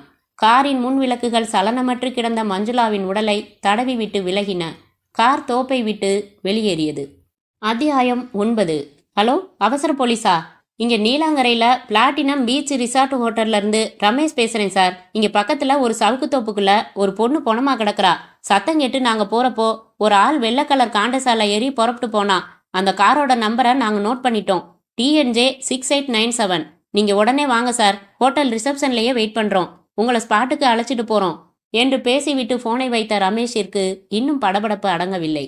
ராஸ்கல், ஈவு இறக்கம் இல்லாமல் கொலை பண்ணிட்டு போயிட்டானே. கழுத்துல தாலி அவனோட பொண்டாட்டியா இருக்குமோ? அவன் எவ்வளவு பெரிய கொம்பனா இருந்தாலும் கடைசி வரைக்கும் நாம போலீஸுக்கு துணையா நின்று கோர்ட்ல சாட்சி சொல்லி அவனுக்கு தண்டனை வாங்கி கொடுத்தே ஆகணும் ரமேஷ் என்றான் தினகர் உணர்ச்சி பூர்வமாக. டெபுட்டி கமிஷனர் நீலமேகம் உடனே துரிதமான நடவடிக்கைகள் எடுத்தார். அவரே ஸ்பாட்டுக்கு விரைந்தார். ரமேஷ் தினகரை விரிவாக விசாரித்தார். அவர்களின் விலாசங்கள் வாங்கி கொண்டு அனுப்பி வைத்தார். மஞ்சுளாவின் உடலை கைப்பற்றினார். காயத்தை பார்த்த உடனேயே புல்லட் வூண்ட் என்று கணித்தார். சர்ச் லைட் பொருத்தி தடயங்கள் சேகரிக்க ஏற்பாடு செய்தார். உயிரை குடித்த புல்லட் கிடைத்தது. வயர்லெஸ் மூலம் குறிப்பிட்ட எண் உள்ள காண்டசா காரை நகரில் எங்கு கண்டாலும் நிறுத்தும்படி டிராஃபிக் பிரிவுக்கு தெரிவித்தார். RDO அலுவலகத்தில் விலாசம் விசாரிக்க சொன்னார். மஞ்சுளாவின் அருகில் அவளது கைப்பை கிடைத்ததால் அதிலிருந்து சூர்யாவுக்கு தகவல் தந்து அவனை GH வர சொல்லி தன் மனைவிதான் என்று அடையாளம் காட்ட சொல்லி வீட்டுக்கு அனுப்பி வைத்துவிட்டு அவன் மூலம் மஞ்சுளா DIGயின் மகள் என்பதை அறிந்து கொண்ட பிறகு மதுரையில் இருந்த வெங்கடேசனை லொக்கேட் செய்து தகவல் கொடுத்தார். 1 மணி நேரத்தில் ஒரு போலீஸ் படையோடு MKG வீட்டில் நுழைந்தார் deputy commissioner Neelamegam. Excuse me sir. புத்தகத்தில் இருந்து நிமிர்ந்தார் MKG. I am deputy commissioner Neelamegam. TNJ 6897 காண்டசா உங்க வண்டி தானே? எஸ். உங்க பையன் மிஸ்டர் திலீப்பை கொஞ்சம் கூப்பிட முடியுமா? என்ன விஷயம்? DIG வெங்கடேசனோட மகள் மிஸ்ஸஸ் மஞ்சுளாவை உங்க பையன் திலீப் துப்பாக்கியால சுட்டு கொலை செஞ்சிருக்கலாம்னு நாங்க ரொம்ப ஸ்ட்ராங்கா சந்தேகப்படுறோம். திலீப்பா? கொலையா? சாச்ச, கொஞ்சம் அவரை கூப்பிட்டா தேவலாம். MKG இன்டர்காம் ரிசீவர் எடுத்து எண் அழுத்தி, திலீப் கீழே வா உடனே என்றார். வைத்தார். திலீப் தன் அறையை விட்டு காதில் வாக்மேன் டேப்பின் ஹியரிங் செட்டுடன் லேசாக நடனமாடியபடி வந்தவன் ஹாலில் 4-5 போலீஸ் அதிகாரிகளை பார்த்ததும் வெலவெலத்து போனான். மை காட், எப்படி மோப்பம் பிடித்தார்கள்? எந்த தடயத்தையும் விடவில்லையே, யாரும் பார்க்கவில்லையே, பிறகு எப்படி? வாக்மேன் செட்டை கலற்றி போட்டுவிட்டு நிதானமாக இறங்கி வந்தான் திலீப். என்ன டாடி என்றான் அவர்களை எல்லாம் ஒரு முறை பார்த்து கொண்டு. டெபுட்டி கமிஷனர் என்னவோ சொல்றாரு கேளு. என்ன சார்? 2 மணி நேரத்துக்கு முன்னாடி நீலாங்கரையில் இருக்கிற சவுக்கு தோப்புல மிஸ்ஸஸ் மஞ்சுளாவை நீங்கள் துப்பாக்கியால் சுட்டு கொலை செஞ்சுருக்கீங்க திலீப். அதுக்காக உங்களை கைது செய்கிறதுக்காக நாங்கள் வந்திருக்கோம். நோ நோ, நான் யாரையும் கொலை செய்யலை கத்தினான் திலீப். வியர்த்து போனான். பதட்டப்படாதீங்க மிஸ்டர் திலீப். கண்ணால் பார்த்த 2 சாட்சிகள் இருக்காங்க. அவங்க இன்ஃபார்ம் பண்ணித்தான் நாங்கள் போய் பாடியை கைப்பற்றினோம். கேட்குற கேள்விகளுக்கு கொஞ்சம் பதில் சொல்கிறீங்களா? 1 நிமிஷம் டிசி சார் என்று எழுந்து கொண்டார் எம்கேஜி. என்ன, அரெஸ்ட் வாரண்ட் இருக்கா? இல்லை, ஆனால் விசாரணை கைதியாக என்னால் அழைச்சிட்டு போக முடியும். ரைட், 2 நிமிஷம் என் பையனோட நான் தனியாக பேச முடியுமா? இங்கே தான். அதுக்குள்ளே அவன் எங்கேயும் தப்பிச்சு போயிட மாட்டான். வாடா என்னோட என்ற எம்கேஜி அருகில் இருந்த அறைக்கு நடக்க தயக்கத்துடன் தொடர்ந்தான் திலீப். அறைக்குள் வந்து கதவை சாத்தியதும் சட்டென்று அவன் சட்டையை பிடித்து உலுக்கினார். சொல்லுடா, அவர் சொல்றது நிஜமா? அமைதியாக நின்றான். தலை குனிந்தான். ஆமா ராஸ்கல், கொலை. எவ்வளோ பெரிய விஷயம். ஏண்டா புத்தி இப்படி போகுது? சொன்னியா என்கிட்ட? யாரும் பார்க்கலன்னு தான் நினச்சிக்கிட்டு இருந்தேன். கொலை பண்ணுற அளவுக்கு என்ன இளவுடா வெறி? மஞ்சுளாவை மறக்க முடியல, அதான் முதல்ல கற்பழிச்சிட்டு அப்புறம் சுட்டேன். கடவுளே, அது வேறையா? துப்பாக்கி ஏதுடா? லைசன்ஸ் இல்லாமல் வச்சிருக்கேன். பாதுகாப்புக்காக 6 மாதம் முன்னாடி வாங்கினது. சைலன்சர் பொருத்தி தான் சுட்டேன். அப்படியும் யார் பார்த்ததுன்னு புரியலையே. துப்பாக்கி எங்கே? என் ரூமில் தான், ட்ராயரில் இருக்கு. இப்போ உன்னை அரெஸ்ட் பண்ண போகிறாங்கடா முட்டாள். ஏதாச்சும் பண்ணுங்க டாடி, காசு கொடுத்து சரி பண்ணுங்க டாடி. இப்படி பின்னாலேயே வந்து நிற்பாங்கன்னு எனக்கு தெரியாது. சரி வா, இவர்கிட்ட பேசி பார்க்குறேன். மினிஸ்டர் ஊரில் இருக்காரான்னு விசாரிக்கணும். இருவரும் வெளியே வந்தபோது மாடிப்படிகளில் மேலே இருந்து இறங்கி கொண்டிருந்தார் டிசி நீலமேகம். அவர் கையில் வெள்ளை கர்ச்சிப், அதன் மேல் ரிவால்வர் மற்றும் சைலன்சர். என்ன இது? அதட்டலாக கேட்டார் எம்கேஜி. உங்கள் பையன் கொலைக்கு பயன்படுத்தினா ஆயுதம் இவ்வளவு சுலபமாக கிடைக்கும்னு எதிர்பார்க்கலண்ணா. யாரை கேட்டு நீங்கள் மாடிக்கு போனீங்க? சில சமயங்களில் இப்படி செய்ய வேண்டியிருக்கு. சர்ச் வாரண்ட் இருக்கா? இல்லை சார், ஆனால் சில விதிவிலக்குகள் உண்டு. நான்சென்ஸ். என் பையன் ரூமில் இருந்த 1 லட்சம் ரூபாய் நகையை நீங்கள் அத்துமீறி நுழைஞ்சு திருடிட்டதா நான் புகார் கொடுக்க முடியும், தெரியுமா? பை ஆல் மீன்ஸ் கொடுங்க. மிஸ்டர் திலீப் வரீங்களா? இருங்க, அவன் கொலை செய்யலை. அதை கோர்ட்டு முடிவு செய்யட்டும். என்னோட இன்ஃப்ளூயன்ஸ் தெரியுமில்ல சார்? என் கடமையிலேருந்து என்னை யாராலையும் மாற்ற முடியாதுன்னு நீங்கள் கேள்விப்பட்டிருக்க மாட்டீங்க. நான் யாரோட மிரட்டலுக்கும் பயமுறுத்தலுக்கும் பயப்படுறதில்ல. என் முழங்காலுக்கு கீழே, தொடையில, இடுப்புல 3 இடத்துல துப்பாக்கி குண்டு புகுந்த தழும்பு இருக்கு.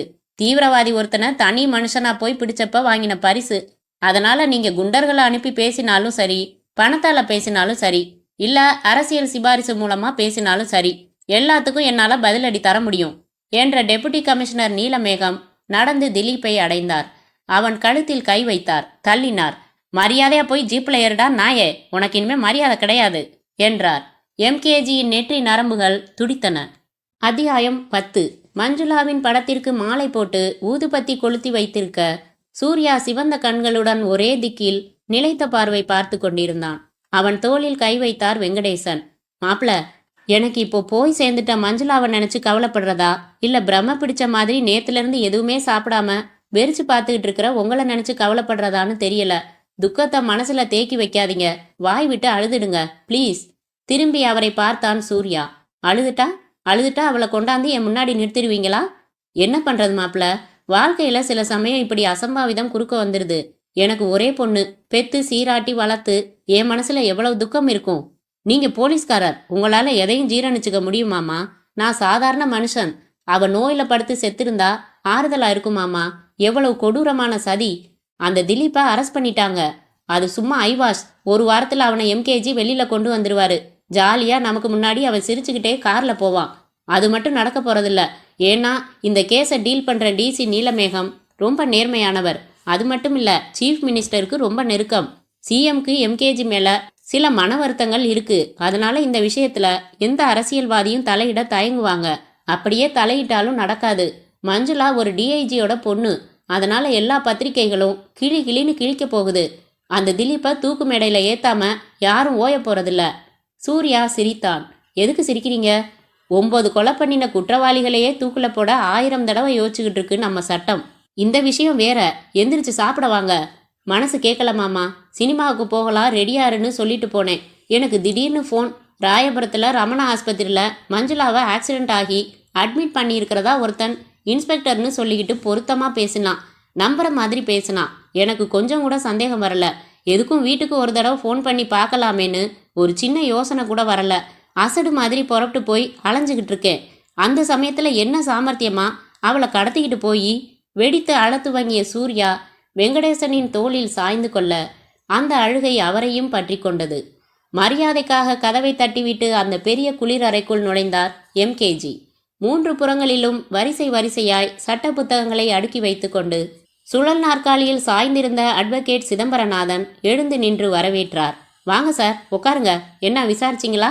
அந்த பசங்க ரமேஷ், தினகர் 2 பேருமே அவங்கவுங்க வீட்டில் இல்லை. 2 பேரையும் போலீஸ் ஏதோ ஒரு இடத்துல பத்திரமா ஒளிச்சு வச்சுட்டாங்க என்றார் எம்கேஜி.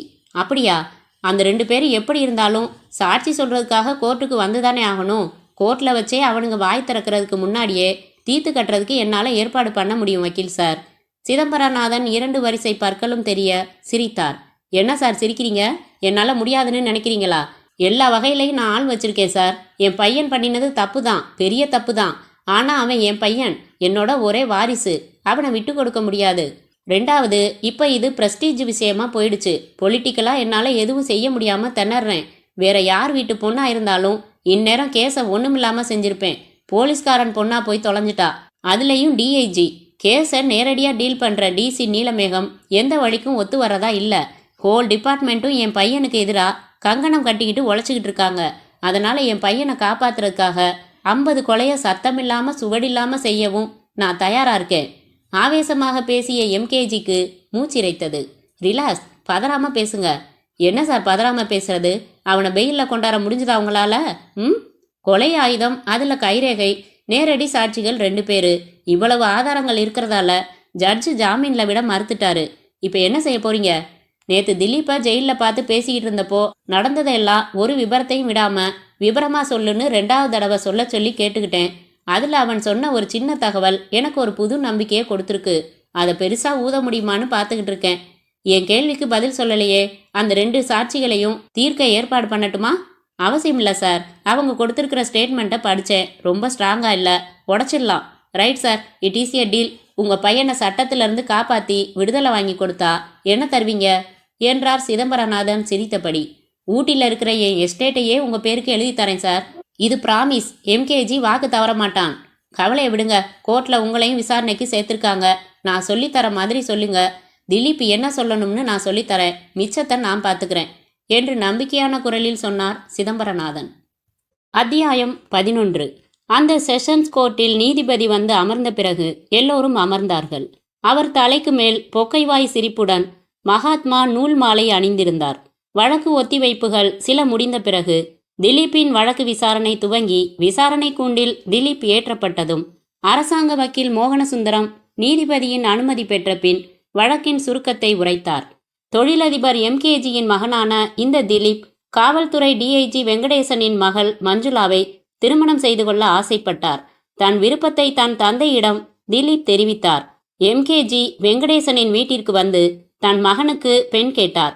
மஞ்சுளா ஏற்கனவே சூர்யா எனும் வாலிபரை காதலித்து அந்த காதலை தன் வீட்டில் தெரிவித்து சம்மதமும் பெற்று 2 சாராரின் பெற்றோர்களின் முன்னிலையில் திருமணம் நிச்சயிக்கப்பட்டு திருமண நாளும் குறிக்கப்பட்டது.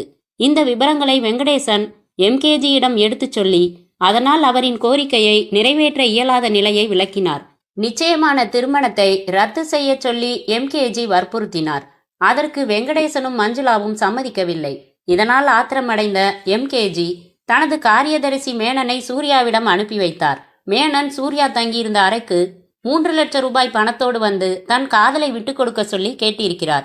அதற்கு சூர்யா மறுக்கவே பிடிவாதம் பிடித்தால் சூர்யாவின் குடும்பத்தினருக்கு தொல்லைகள் கொடுக்கக்கூடும் என்று மிரட்டி யோசனை செய்து முடிவெடுக்க 2 தினங்கள் அவகாசம் கொடுத்து சென்றார். இதனால் மனக்குழப்பமுற்ற சூர்யா மஞ்சுளாவை சந்தித்து மேனன் வந்து சொன்ன விபரங்களை சொன்னார். எம்கேஜி மேற்கொண்டு விரோதமாக ஏதாவது செய்து விடுவதற்கு முன்பாக இருவரும் அவசரமாக திருமணம் செய்து கொள்ள தீர்மானித்தார்கள். மறுதினம் காலையில் இருவரும் வடபழனி கோயிலில் திருமணம் செய்து கொண்டு ரெஜிஸ்ட்ரார் அலுவலகத்தில் பதிவு செய்து கொண்டு எம்கேஜியை நேரில் சந்தித்து ஆசி கோரினார்கள். அதிர்ச்சியை மறைத்து கொண்ட எம்கேஜி அவர்களை ஆசீர்வதித்ததோடு 1000 ரூபாய் பணமும் அன்பளிப்பாக சூர்யாவுக்கு கொடுத்தனுப்பினார். ஆனால் தன்னையும் தன் தந்தையையும் மஞ்சுளா அவமானப்படுத்தி விட்டதாக கருதிய திலீப் தன் ஆத்திரம் காரணமாக பழிவாங்கும் விதமாக சம்பவம் நடந்த தினத்தன்று மாலை மஞ்சுளா வீட்டில் தனியாக இருந்த சந்தர்ப்பத்தில் அங்கு சென்று பலவந்தமாக அவள் புஜத்தில் ஒரு மயக்க ஊசியை செலுத்தி தனது காரில் நீலாங்கரையில் இருக்கும் தனது நண்பனின் சவுக்கு தோப்புக்கு கடத்தி வந்தார். அங்கு மயக்க நிலையில் இருந்த மஞ்சுளாவை கற்பழித்ததோடு தான் கொண்டு சென்ற கைத்துப்பாக்கியால் சுட்டு கொலை செய்துவிட்டு சென்று விட்டார். நடந்த சம்பவங்களை சாட்சி விசாரணைகள் மூலமாகவும் ஆதாரங்கள் மூலமாகவும் நிரூபிக்க அரசாங்க தரப்பு தயாராக இருக்கிறது யுவர் ஆனர். நீதிபதி திரும்பி டிஃபென்ஸ் தரப்பில் அமர்ந்திருக்கும் சிதம்பரநாதனை பார்த்து, நீங்கள் என்ன சொல்கிறீர்கள் என்றார். சிதம்பரநாதன் எழுந்து கொண்டார். யுவர் ஆனர், எனது கட்சிக்காரர் திலீப் ஒரு அப்பாவி. அவர் மீது சுமத்தப்பட்டிருக்கும் கொலை குற்றம் ஆதாரமற்றது. சில சொந்த பகை காரணமாக பின்னப்பட்ட சதி வழக்கு இது. என் அருமை நண்பர் கதை கதையாக சொன்னவையெல்லாம் கற்பனையில் உருவான கட்டுக்கதை.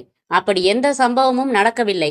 என் கட்சிக்காரர் திலீப்புக்கும் இந்த கொலைக்கும் எந்த சம்பந்தமும் இல்லை என்பதை டிஃபென்ஸ் தரப்பு எடுத்துரைக்க சம வாய்ப்பு வழங்குமாறு யுவர் ஆனரை பணிவுடன் கேட்டுக்கொள்கிறேன். Then let us start with Dilip. Mister prosecutor, நீங்கள் அவரை விசாரணை செய்யலாம். Thank you your honour. Mohanasundaram witness ஸ்டாண்டுக்கு வந்தார். திலீப் ஒருமுறை தனது வக்கீலையும் பார்வையாளர் பகுதியில் அமர்ந்திருந்த தன் அப்பாவையும் பார்த்து கொண்டான். உதடுகளை நாக்கால் தடவி ஈரம் செய்து கொண்டான். உங்க பேரு? MKG திலீப். என்ன தொழில் செய்றீங்க? ஏகப்பட்ட தொழில் செய்றேன். உங்களுக்கு கல்யாணம் ஆயிடுச்சா? இன்னும் இல்ல. உங்க பொழுதுபோக்கு என்ன? நண்பர்களோட ஜாலியா பேசிக்கிட்டு இருப்பேன். ஜாலியானா எப்படி? சேர்ந்து தண்ணி அடிப்பீங்களா? எப்பயாவது. பெண்களோட ஜாலியா இருப்பீங்களா? Objection your honour. எழுந்தார் சிதம்பரநாதன். என் கட்சிக்காரரின் கௌரவத்தை குலைக்கும் வண்ணம் வழக்குக்கு சம்பந்தமில்லாத கேள்வி கேட்கப்படுகிறது. யுவர் ஆனர், குற்றம் சுமத்தப்பட்டிருக்கும் திலீப் பெண்கள் விஷயத்தில் மோசமான நடத்தை உள்ளவர் என்பதை நிரூபிக்க ஆதாரங்கள் சமர்ப்பிக்க இருக்கிறோம். அவரால் பாதிக்கப்பட்ட சுமதி என்கிற பெண் சாட்சி சொல்ல இருக்கிறார். அவருக்கு ஒருமுறை சிகிச்சை அளித்த டாக்டர் ஒருவர் சாட்சி சொல்ல இருக்கிறார். நடந்திருப்பது வெறும் கொலை மட்டும் இல்லை, கற்பழிப்பும் கூட. கற்பழிப்பு என்பது ஒரு மனிதருக்கு கௌரவம் சேர்க்கிற விஷயம் இல்லை. அது பற்றி விசாரிக்கும் போது என்னால் இப்படிப்பட்ட கேள்விகளை தவிர்க்க முடியாது யுவர் ஆனர் என்றார் Mohanasundaram. Objection over rule. Proceed என்றார் நீதிபதி. சொல்லுங்க திலீப், பெண்கள் விஷயத்தில் நீங்க எப்படி? கேபரே டான்ஸ் பார்ப்பேன், சைட் அடிப்பேன், அவ்வளவுதான். விலைமாதர்கள் கிட்ட போற பழக்கமுண்டா? இல்ல. யாரையாச்சும் காதலிச்சிருக்கீங்களா? இல்ல. கொலை செய்யப்பட்ட மஞ்சுளாவை உங்களுக்கு எத்தனை நாளா தெரியும்? எனக்கு மஞ்சுளாவை தெரியாது, அறிமுகம் இல்ல. பேப்பர்ல கொலை செய்தியோட வெளியிட்டிருந்த போட்டோ பார்த்து தான் இதுதான் மஞ்சுளான்னு தெரிஞ்சுக்கிட்டேன். நீங்க பொய் சொல்றீங்க. உங்க நண்பர் ஜோதிராமனோட அப்பாவுக்கு பர்த்டே பார்ட்டி நடந்தப்போ நீங்க போனீங்களா இல்லையா? போனேன். அந்த பார்ட்டிக்கு மஞ்சுளா வந்திருந்தாங்களா இல்லையா? அது எனக்கு தெரியாது. அந்த பார்ட்டியில எடுத்த வீடியோ கேசட் இருக்குது திலீப். அதை நீதிபதிக்கு போட்டு காட்டத்தான் போறேன். அதுல நீங்களும் இருக்கீங்க, மஞ்சுளாவும் இருக்காங்க. இருக்கலாம் சார், எனக்கு தெரியாதுன்னு தான் சொன்னேன். அந்த பார்ட்டியில் உங்கள் ஃப்ரெண்டு ஜோதிராமனை விட்டு மஞ்சுளாவை உங்களுக்கு அறிமுகம் செய்து வைக்க சொன்னீங்களா இல்லையா? இல்லை. மஞ்சுளா கிட்ட அழகா இருக்கீங்க, வாங்க வெளியில் போய் ஒரு பரிசு உங்களுக்கு வாங்கலாம்னு சொல்லலை நீங்கள்? அதான் அறிமுகமே ஆகலைன்னு சொல்கிறேன். அப்புறம் எப்படி சார் இதெல்லாம் சொல்லியிருப்பேன்? உங்கள் அப்பா கிட்ட மஞ்சுளாவை எனக்கு கல்யாணம் பண்ணி வைங்கன்னு கேட்டதுண்டா? இல்லை அதுவும் கிடையாதா? யாருன்னே தெரியாத ஒரு பொண்ணை பற்றி என் அப்பா கிட்ட நான் எப்படி சார் பேச முடியும்? ஆக மஞ்சுளாவை உங்களுக்கு அறிமுகமே இல்லை. இல்லை இல்லை இல்லை, போதுமா? சரி, சம்பவம் நடந்த செப்டம்பர் 29ஆம் தேதி சாயங்காலம் நீங்கள் என்ன செஞ்சீங்க? என்னோட ஃப்ரெண்ட்ஸோட இருந்தேன். யார் அவங்க? மாது, நடேசன், முரளி. ஃப்ரெண்ட்ஸோட எங்கே இருந்தீங்க? முரளியோட சவுக்குத்தோப்பு நீலாங்கரையில் இருக்குது, அங்கே போயிருந்தோம். எதில் போனீங்க? 2 வண்டியில். ஒன்று என்னோட காண்டஸா வண்டி, இன்னொன்று என் ஃப்ரெண்டோட மாருதி ஜிப்சி. உங்கள் வண்டி நம்பர் என்ன? TMJ 6597. மொத்தம் 4 பேரா? ஆமாம், 4 பேர் ஒரே வண்டியில் போகலாமே. நானும் மாதுவும் முதல்ல போனோம், முரளியும் நடேசனும் அப்புறம் அங்கே வந்தாங்க. அங்கே மீட் பண்ணுறதா பேச்சு. ஐசி. எத்தனை மணிக்கு நீங்கள் போனீங்க? 5 மணி இருக்கும். சரி, அங்கே போய் என்ன செஞ்சீங்க? ஜாலியாக சிரித்து பேசிக்கிட்டு இருந்தோம். அப்படியா? மேஜை மேலே வைக்கப்பட்டிருக்கிற ரிவால்வரை பாருங்க, அது உங்களோட தானே? ஆமாம். அதுக்கு லைசன்ஸ் இருக்கா? இல்லை. அந்த துப்பாக்கி உங்களுக்கு ஏது? 6 மாதத்துக்கு முன்னாடி ஒருத்தர்கிட்ட வாங்கினேன். யார்கிட்ட இருந்து வாங்கினீங்க? Objection your honour. மேஜையை தட்டினார் சிதம்பரநாதன். இந்த கேள்வி இந்த வழக்குக்கு தொடர்பில்லாதது. எனது கட்சிக்காரர் அந்த துப்பாக்கிக்கும் தனக்கும் சம்பந்தமே இல்லை என்று சொல்லவில்லை, தன்னுடையதுதான் என்று ஒப்புக்கொள்கிறார். லைசன்ஸ் இல்லாமல் துப்பாக்கி வைத்திருப்பதற்காக அவர் மேல் வேறு செக்ஷனில் வழக்கு தொடர்ந்து அப்போது இந்த கேள்விகளை கேட்கலாம். Objection sustain. மேலே கேளுங்க ப்ராசிக்யூட்டர். ஓகே யுவர் ஆனர் என்று பெருமூச்சு விட்ட மோகனசுந்தரம். சரி, அந்த துப்பாக்கியை அன்னைக்கு நீங்க எடுத்துக்கிட்டு போயிருந்தீங்களா? ஆமா, துப்பாக்கியை மட்டும் இல்ல, பக்கத்துல வச்சிருக்காங்க பாருங்க சைலன்சர், அதையும் எடுத்துக்கிட்டு போனேன். எதுக்காக? ஒரு பந்தயத்துக்காக. என்ன பந்தயம்? 2 நாள் முன்னாடி என் ஃப்ரெண்ட்ஸு கிட்ட பேசிட்டு இருந்தப்போ, நான் காலேஜில் படிக்கிறப்ப NCCல இருந்தேன், குறிப்பாத்து நல்லா சுடுவேன்னு சொன்னேன். அதை என் ஃப்ரெண்ட்ஸு நம்பல, நிரூபிக்கிறேன்னு சொல்லி அதை எடுத்துக்கிட்டு சவுக்குத்தோப்புக்கு போனேன். எதிர் வக்கீல் சொல்லிக் கொடுத்தபடி ரொம்ப அழகாக அவன் ஒரு கற்பனை கதையை பின்னிக் கொண்டிருப்பதை எரிச்சலுடனும் கவலையுடனும் உணர்ந்த மோகனசுந்தரம் அவனை வெறுப்போடு பார்த்தார். சரியான கல்லுளி மங்கனாக இருக்கிறானே, எத்தனை அழகாக பொய் சொல்கிறான். சரி, எடுத்துட்டு போனீங்க, அப்புறம்? சவுக்கு தோப்புல சாயங்கால நேரத்துல நிறைய பறவைகள் பறக்கும். என் ஃப்ரெண்ட்ஸு கிட்ட சவால் விட்டேன். நீங்க சுட்டி காமிக்கிற பறவைய நான் கரெக்டா சுட்டு காட்டினா உடனே 5 ஸ்டார் ஹோட்டல்ல ட்ரீட் கொடுக்கணும்னு பந்தயம். அவங்க ஒரு பறவைய சுட்டி காட்டினாங்க. நான் அந்த பறவைய குறிப்பாத்து சுட்டேன். சொத்துன்னு அடிபட்டு அந்த புறா கீழே விழுந்து செத்துது. பந்தயத்துல நான் ஜெயிச்சேன். உடனே நாங்க 5 ஸ்டார் ஹோட்டலுக்கு புறப்பட்டோம். இதான் இங்க நடந்தது. யுவர் ஆனர், இவர் சொல்கிற குழந்தைத்தனமான கதையை எப்படி இந்த கோர்ட்டு நம்பும் என்று எதிர்பார்க்கிறார் என்றே எனக்கு புரியவில்லை. இங்கே வழக்கு ஒரு மனித உயிரை பற்றி. இவர் சம்பந்தமே இல்லாமல் பறவையை சுட்டதாக தொடர்பில்லாமல் பேசுகிறார். மஞ்சுளாவின் மார்பு வழியாக பாய்ந்த தோட்டா முதுகு வழியாக வெளியேறி கீழே கிடந்தது. அதை போலீசார் கைப்பற்றி இருக்கிறார்கள். ஃபாரன்சிக் லேப் ரிப்போர்ட்டுகள் குறிப்பிட்ட அந்த தோட்டா சமர்ப்பிக்கப்பட்டுள்ள துப்பாக்கியில் இருந்துதான் வெளிப்பட்டிருக்கிறது என்று சொல்கிறது. மஞ்சுளாவின் மரணத்திற்கு அந்த தோட்டா இதய பகுதியை துளைத்து சென்றதே காரணம் என்று அதே ரிப்போர்ட் உறுதி கூறுவதோடு பிரேத பரிசோதனை அறிக்கையும் அதையே சொல்கிறது. துப்பாக்கியில் உள்ள கைரேகை திலீப்பின் கைரேகையோடு ஒத்துப்போகிறது. அது என் துப்பாக்கிதான் என்பதையும் திலீப் இப்போது ஒப்புக்கொண்டார். உண்மைகள் இவ்வாறு தெளிவாக இருக்க திலீப் நடுவில் புறா சுட்டதாக ஒரு புதுக்கதை சொல்லி இந்த வழக்கை குழப்புகிறார். சிதம்பரநாதன் எழுந்து கொண்டார். யுவர் ஆனர், உண்மைகள் தெளிவாகத்தான் இருக்கின்றன. ஆனால் அரசாங்க வக்கீல்தான் குழம்பி போயிருக்கிறார். எனது கட்சிக்காரர் அந்த துப்பாக்கி தன்னுடையதல்ல என்று மறுக்கவில்லை. அதை எடுத்துச் செல்லவில்லை என்று மறுக்கவில்லை. தான் அதை உபயோகப்படுத்தி சுடவே இல்லை என்றும் மறுக்கவில்லை. சுட்டார். சுட்டது மஞ்சுளாவை அல்ல, ஒரு சாதாரண பறவையைத்தான் என்பதே எங்கள் வாதம். டிஃபென்ஸ் தரப்பு சாட்சிகளாக திலீப்பின் நண்பர்களை நான் விசாரிக்கையில் மேலும் தெளிவுபடுத்த தயாராக இருக்கிறேன். அப்படியானால் மஞ்சுளாவை சுட்டது யார் என்றார் மோகனசுந்தரம். அதற்கு பதில் தேட வேண்டிய கடமை காவல்துறை அதிகாரிகளுக்குத்தானே ஒழிய எனக்கில்லை. யுவர் ஆனர், எனது கட்சிக்காரர் சார்பாக ஒரு கோரிக்கை. இங்கே எக்ஸிபிட் நம்பர் 9 சமர்ப்பிக்கப்பட்டுள்ள சம்பந்தப்பட்ட அந்த குறிப்பிட்ட தோட்டாவை மீண்டும் ஃபாரன்சிக் லேபரேட்டரிக்கு அனுப்பி வைக்க நீதிபதி அவர்கள் உத்தரவிட வேண்டும். அவர்களது ரிப்போர்ட்டில் அந்த தோட்டா இந்த துப்பாக்கியில் பொருந்துகிறது என்பதை குறிப்பிட்டிருக்கிறார்கள்.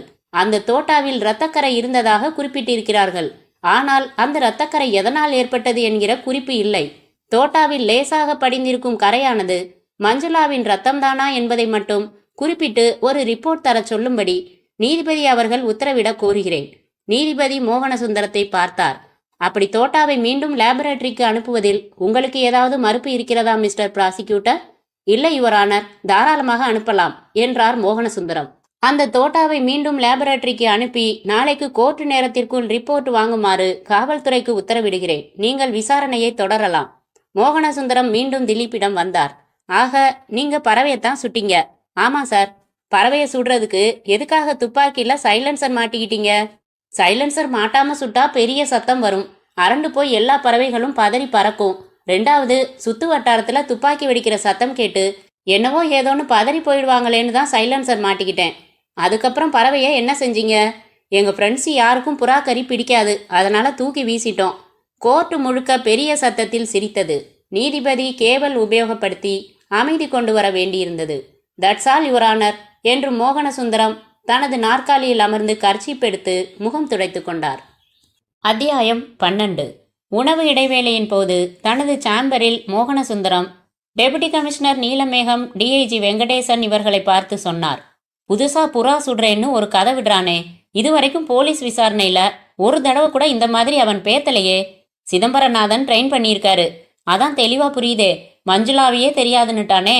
அடிப்படையே ஆடுதே.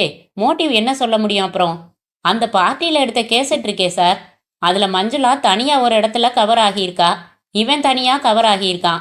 2 பேரும் சேர்ந்து நின்று பேசிட்டு இருக்கிற மாதிரி கவர் ஆகலையே. அந்த கேசட் போட்டு காமிக்கிறதால அந்த பார்ட்டிக்கு மஞ்சுளாவும் வந்திருந்தா திலீப்பும் வந்திருந்தான்னு சொல்ல முடியுமே ஒழிய அவங்க 2 பேரும் அறிமுகமாகி பேசிக்கிட்டாங்கன்னு எப்படி சொல்ல முடியும்? அறிமுகப்படுத்தி வச்ச ஜோதிராமன் சாட்சி சொல்ல போறானே. கூண்டுல ஏறி அவன் எந்த பக்கம் சொல்ல போறான்னு நமக்கு தெரியாது. அவன் திலீப்போட ஃப்ரெண்டு. எம்கேஜி உங்க வீட்டுக்கு வந்து பொண்ணு கேட்டதுக்கு மெட்டீரியல் எவிடன்ஸ் என்ன இருக்கு? நீங்களும் உங்க மிஸ்ஸஸும் சாட்சி சொல்லுவீங்க. கொலை செய்யப்பட்ட பொண்ணோட அப்பா அம்மா. அதனாலேயே சாட்சி பலம் இழக்குது. அந்த செக்ரட்டரி மேனன் நான் சூர்யாவை போய் சந்திக்கவே இல்லைன்னு கற்பூரம் அடிக்க போறான். எம்கேஜி மட்டும் அவங்க 2 பேரும் வந்து ஆசீர்வாதம் வாங்கினாங்கன்னு ஒப்புக்கிறதுக்கு பைத்தியமா என்ன? நாம சொல்லியிருக்கிற பின்னணியில அவங்கள சம்மந்தப்படுத்துறதுக்கு ஆதாரமே இல்லை சார். அவசரமாக கல்யாணம் நடந்ததுன்னு மட்டும்தான் சொல்ல முடியும். ஒரே அடியா அவளை தெரியவே தெரியாதுன்னு அவன் சொல்ல போறான்னு நான் எதிர்பார்க்கவே இல்லை. அதையெல்லாம் விடுங்க. ஐயோ என்னை காப்பாத்துங்கன்னு என் பொண்ணு கத்தினதை கேட்டதா ரமேஷும் தினகரும் சொல்ல போகிறாங்களே. அவங்க சவுக்கு தோப்புக்குள்ளே நுழைஞ்சு இடம் கண்டுபிடிச்சு பார்க்குறப்போ திலீப் காரில் ஏறி புறப்பட்டு போனதை சொல்லுவாங்களே என்றார் வெங்கடேசன். அதான் நான் ரொம்ப பலமாக நம்பிக்கிட்டு இருக்கேன். கற்பழிப்பு மேட்டரில் அழுத்தி பேச முடியல. ஏன்னா வன்முறை இல்லை, ஊசி போட்டு மயக்கம் பண்ணியிருக்கான். உபயோகித்த சிரிஞ்ச், ஊசி இதெல்லாம் உங்களால் கொண்டு வர முடியல. அப்புறம் ரொம்ப சாமர்த்தியமாக கான்ட்ராசெப்டிவ் யூஸ் பண்ணியிருக்கான். அதனால் மர்டரை தான் நான் மெயினாக பிடிச்சிக்கிட்டு இருக்கேன். இந்த புறா கதை தான் எனக்கு ஒரு இடமும் புரியல என்றார் மோகனசுந்தரம். எந்த தைரியத்தில் தோட்டாவை மறுபடி லேபுக்கு பரிசோதனைக்கு அனுப்பி வைக்க சொல்கிறார் சிதம்பரநாதன்? அது எனக்கு புரியலையே. அதில் ஏதோ வில்லங்கம் இருக்கு. சற்றே தன் மோவாயை தடவிய மோகனசுந்தரம், மஞ்சுளா கேஸை பொறுத்த வரைக்கும் துப்பாக்கியிலிருந்து வெளிப்பட்ட தோட்டா அவள் உடம்புக்குள்ளே புதஞ்சு நமக்கு கிடைக்கல. முதுகு வழியாக முழு வேகத்தோட வெளியேறி நமக்கு தரையில தான் கிடச்சிது இல்லையா? ஆமாம் மிஸ்டர் நீலமேகம், நீங்கள் கொலை நடந்த ஸ்பாட்டுக்கு போயிருந்தீங்க இல்லையா? நல்லா ஞாபகப்படுத்தி பாருங்க. அங்கே ஏதாவது பறவை செத்து கிடந்ததை பார்த்தீங்களா? இல்லை சார், என் கண்ணில் படலை. இருட்டு நேரம். நாங்களே சர்ச் லைட்டு போட்டு தான் தடயங்களை தேடினோம். ஒன்று செய்யுங்களே. என்ன? இப்போ மறுபடி பரிசோதனைக்கு தோட்டா போகிறப்போ எதுவும் கோல்மால் நடந்திடாம உங்கள் முழு மேற்பார்வையில் பரிசோதனை நடக்கிற மாதிரி பார்த்துக்கங்க. செஞ்சிடலாம் சார் என்றார் நீலமேகம். அட்வொகேட் சிதம்பரநாதனின் சேம்பரில் அவருக்கு கை கொடுத்தார் எம்கேஜி. பெரிய ஆள் சார், நீங்கள் பிச்சு உதறிட்டீங்க. நான் ஒரு வார்த்தை பேசலையே. அக்யூஸ்டு எக்ஸாமினேஷன்லையே ப்ராசிக்யூஷன் ஆடி போய் நிற்கிது. இன்னும் ஒரு சாட்சியை கூட விசாரிக்க ஆரம்பிக்கல. மோகனசுந்தரம் இப்போ மண்டையை பிச்சுக்கிட்டு இருப்பாரு. நீங்கள் சொல்லி கொடுத்து தான் சொல்கிறான் என் பையன். ஆனால் எனக்கும் புரியலை. அது என்ன புறா கதை என்றார் எம்கேஜி. இந்த கேஸில் இருந்து உங்கள் பையன் தப்பிக்கிறதுக்கு நமக்கு சாதகமாக மொத்தம் 3 பாயிண்ட்ஸ். 1, மஞ்சுளாவை திலீப் சந்திச்சதுக்கோ, நீங்கள் வெங்கடேசன் வீட்டுக்கு போய் பொண்ணு கேட்டதுக்கோ, மேனன் உங்கள் சார்பாக மிரட்டினதுக்கோ, அவங்க கல்யாணம் பண்ணிக்கிட்டு வந்து உங்ககிட்ட ஆசீர்வாதம் வாங்கிக்கிட்டதுக்கோ நிரூபிக்கிற மாதிரி மெட்டீரியல் எவிடன்ஸ் எதுவும் இல்லாமல் போனது. அப்புறம் 2வது, உங்கள் புள்ள செஞ்ச புத்திசாலித்தனம். போலீஸ் இன்ஸ்பெக்டர் மாதிரி ஃபோனில் பேசினதுக்கு ஆதாரம் இல்லை. போலீஸ்னு செட்டப் செஞ்சு அந்த ஜீப்பில் மஞ்சுளாவை அங்கே கடத்திக்கிட்டு போனதுக்கு ஆதாரம் இல்லை. மஞ்சுளாவை எப்படி நீலாங்கரைக்கு கடத்திட்டு வந்தான்னு ஸ்ட்ராங்காக ப்ராசிக்யூஷனால் சொல்லவே முடியாது. ஏன்னா உண்மை அவங்களுக்கு தெரியாது. உண்மை தெரிஞ்ச 3 ஃப்ரெண்ட்ஸும் நமக்கு சாதகமாக சாட்சி சொல்ல போகிறாங்க. சும்மாவா? ஒவ்வொருத்தனுக்கும் 2 லட்சம் தரதா சொல்லியிருக்கேன். இதை விட திலீப் மஞ்சுளாவை பலவந்தப்படுத்தாமல் மயக்கப்படுத்தி அனுபவிச்சிருக்கான். கான்ட்ராசெப்டிவ் யூஸ் பண்ணது கிரிமினல் பிரைன். அந்த 25 பைசா சமாச்சாரம் அவன் உயிரையே இப்போ தூக்கு மேடையிலேருந்து மீட்டுக்கிட்டு வருது. மஞ்சுளா உறவு கொள்ளப்பட்டிருக்கான்னு தான் பிரேத பரிசோதனை ரிப்போர்ட் சொல்லுது. ஒரு காயம் இல்லை, ஒரு கீறல் இல்லை, ஒரு கண்ணாடி வளையல் உடையலை, ட்ரெஸ்ஸு கூட கசங்கலை. அப்புறம் கடைசியான பாயிண்ட் தான் ரொம்ப எதேச்சையானது. மஞ்சுளாவை சுட்டானா அந்த குண்டு அவன் முதுகு பக்கமாக வெளியேறினப்போ குறுக்க ஒரு புறா பறந்திருக்கு. அதை பலி வாங்கிடுச்சு குண்டு. இதுதான் நமக்கு அமைஞ்ச எதேச்சையான பயங்கரமான ப்ளஸ் பாயிண்ட். அந்த 2 சாட்சிகள் ஊதி தள்ளிடலாம் வாங்க. இப்போ இதை ஊதுங்க என்று சிகரெட் பாக்கெட்டை எம்கேஜியிடம் நீட்டினார் வக்கீல். அத்தியாயம் 13. உங்க பேரு என்றார் மோகனசுந்தரம். ரமேஷ் என்றான். ரமேஷ் சாட்சி கூண்டிலிருந்து. என்ன செய்றீங்க நீங்க? ஒரு சினிமா டைரக்டர்கிட்ட அசோசியேட்டாக இருக்கேன். செப்டம்பர் 29ஆம் தேதி நீங்கள் எங்கே இருந்தீங்க? நீலாங்கரையில் இருக்கிற பிளாட்டினம் பீச் ரிசார்ட்டில் ஒரு காட்டேஜ் புக் பண்ணி கதை டிஸ்கஸ் பண்ணிக்கிட்டு இருந்தேன். யாரோட? என்னோட ஃப்ரெண்டு தினகரோட. சரி, அவசர போலீஸுக்கு ஃபோன் செஞ்சது நீங்கள் தானே? நான் தான். எத்தனை மணி இருக்கும் நீங்கள் ஃபோன் செஞ்சப்ப? 7:15 மணி இருக்கும். Please note this your honour. போலீஸின் ரெக்கார்டுகளிலும் அதே நேரம்தான் செய்தி வந்ததாக குறிப்பிடப்பட்டிருக்கிறது. சரி, ஒரு பொண்ணு பொணமா கிடக்கிறத பார்த்ததா சொன்னீங்க ஃபோனில், சரியா? சரி, அதை எப்படி பார்த்தீங்க? விபரமாக சொல்லுங்க. ஈவினிங் 5:30 மணிக்கு நானும் என் ஃப்ரெண்டும் எங்கள் காட்டேஜுக்கு பக்கத்தில் இருந்த கடற்கரையில் உட்காந்து பேசிக்கிட்டு இருந்தோம். நான் உருவாக்கின ஒரு கதையை அவங்கிட்ட சொல்லிட்டு இருந்தேன். கொஞ்ச நேரம் கழித்து மெதுவாக நாங்கள் கடற்கரை ஓரமாக நடந்துக்கிட்டே பேசினோம். எங்கள் ரிசார்ட்டை விட்டு ரொம்ப தூரம் வந்துட்டோம். அப்போது ஐயோ என்னை காப்பாத்துங்கன்னு ரொம்ப மெதுவாக ஒரு பொம்பளை குரல் கேட்டுதான்னு எனக்கு சந்தேகமாக கூட இருந்தது. என் ஃப்ரெண்டு தினகர் தான் அதை உறுதி செஞ்சான். சத்தம் எங்கேருந்து வந்தது? தூரத்துலேருந்து ஒரு சவுக்கு தோப்புக்குள்ளேருந்து வந்தது. சரி, என்ன செஞ்சீங்க? என்னென்னு பார்த்துடலான்னு 2 பேரும் அந்த சவுக்கு தோப்பை நோக்கி போனோம். வழியில் நிறைய முள் புதர் இருந்தது. ஜாக்கிரதையாக தாண்டி நாங்கள் அந்த சவுக்கு தோப்போட விளிம்புக்கு வர்றதுக்கே 10 நிமிஷம் ஆச்சு. அப்புறம் ஒரே இருட்டாக இருந்தது. எந்த சத்தத்தையும் காணோம். உள்ள வரிசையாக சவுக்கு மரம். கொஞ்சம் பயமாகவே இருந்துச்சு. கீச் கீச்சுன்னு ஒரே பறவை சத்தம் வேற. நாங்கள் மெதுவாக உள்ளே போனோம். நிலா வெளிச்சத்தில் பார்க்க முடிஞ்சது. இருட்டு கண்ணுக்கு பழகிடுச்சு. கொஞ்சம் தூரம் தோப்புக்குள்ளே வந்ததும் தூரத்தில் ஒரு நீளமான கார் நின்றுக்கிட்டு இருந்துச்சு. கொஞ்சம் கிட்ட வந்தப்போ இந்த திலீப் அந்த காரில் ஏறி புறப்பட்டாரு.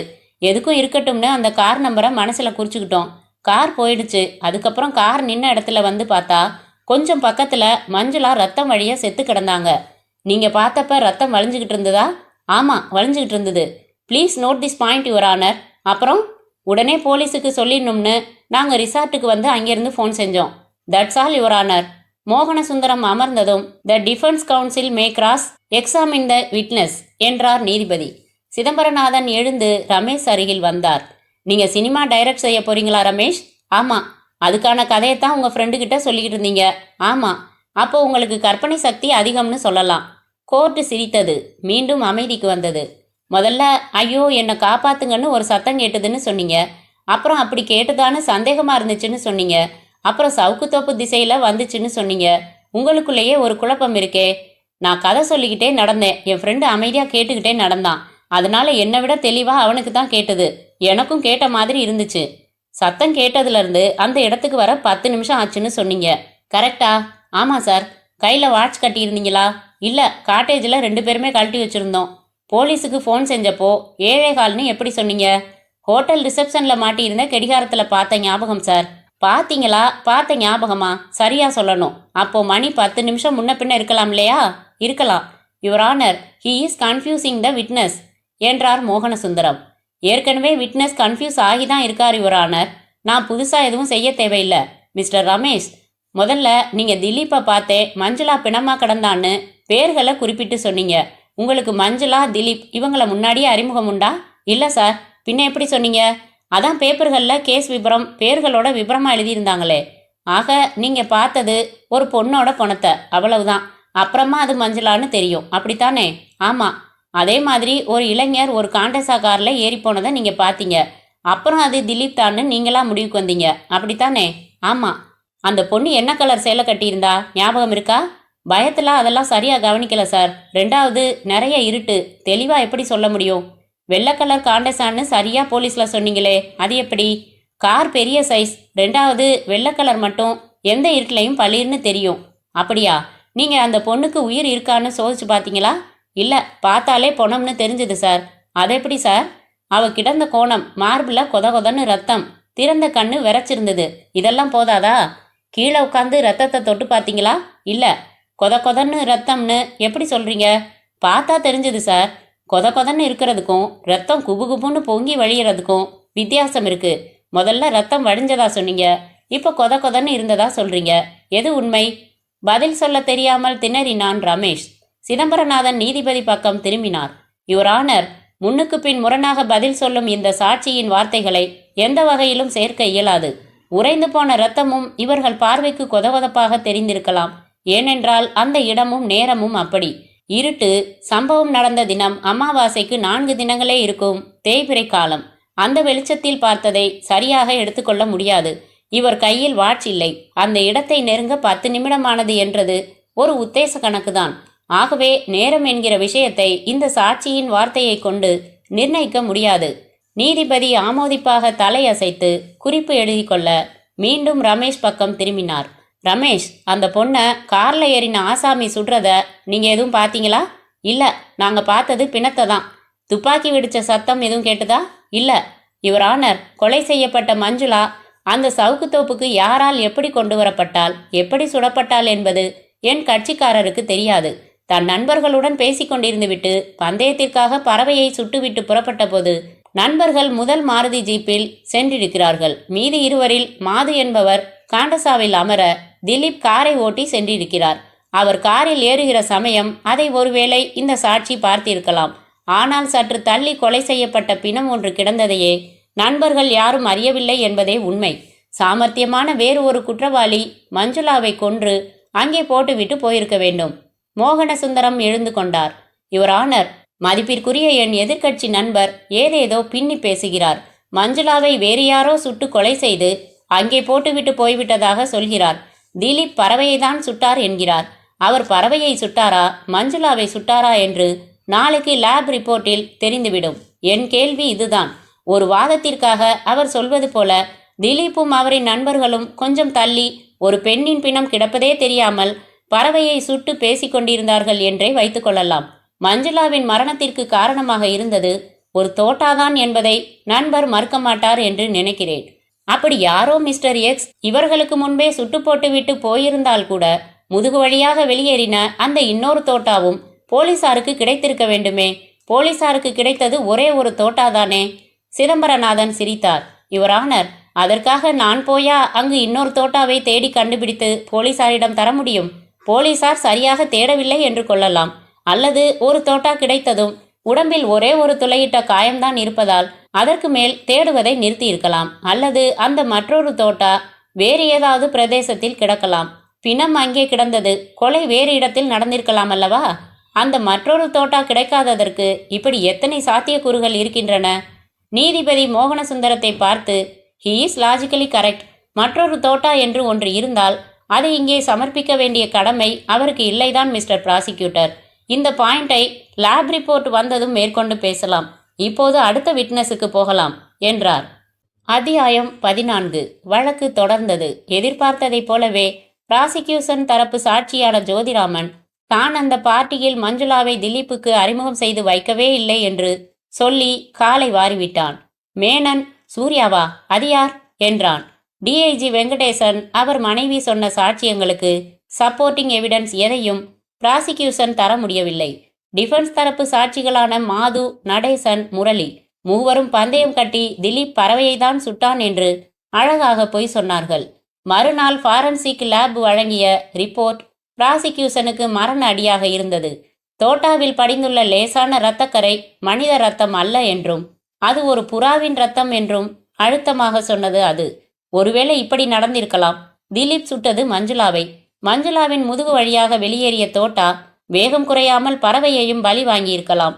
மஞ்சுளாவின் இரத்தக்கரை தோட்டாவில் முதலில் படிந்து பிறகு அந்த புறாவின் உடம்புக்குள் நுழைந்த போது அந்த இரத்தச் சுவடுகள் துடைக்கப்பட்டு புறாவின் உடம்பில் தங்கி புறாவின் புதிய இரத்தக்கரை தோட்டாவின் மேல் படிந்திருக்கலாம் என்று மோகனசுந்தரம் உண்மையை பலவீனமாக வாதாடி பார்த்தார்.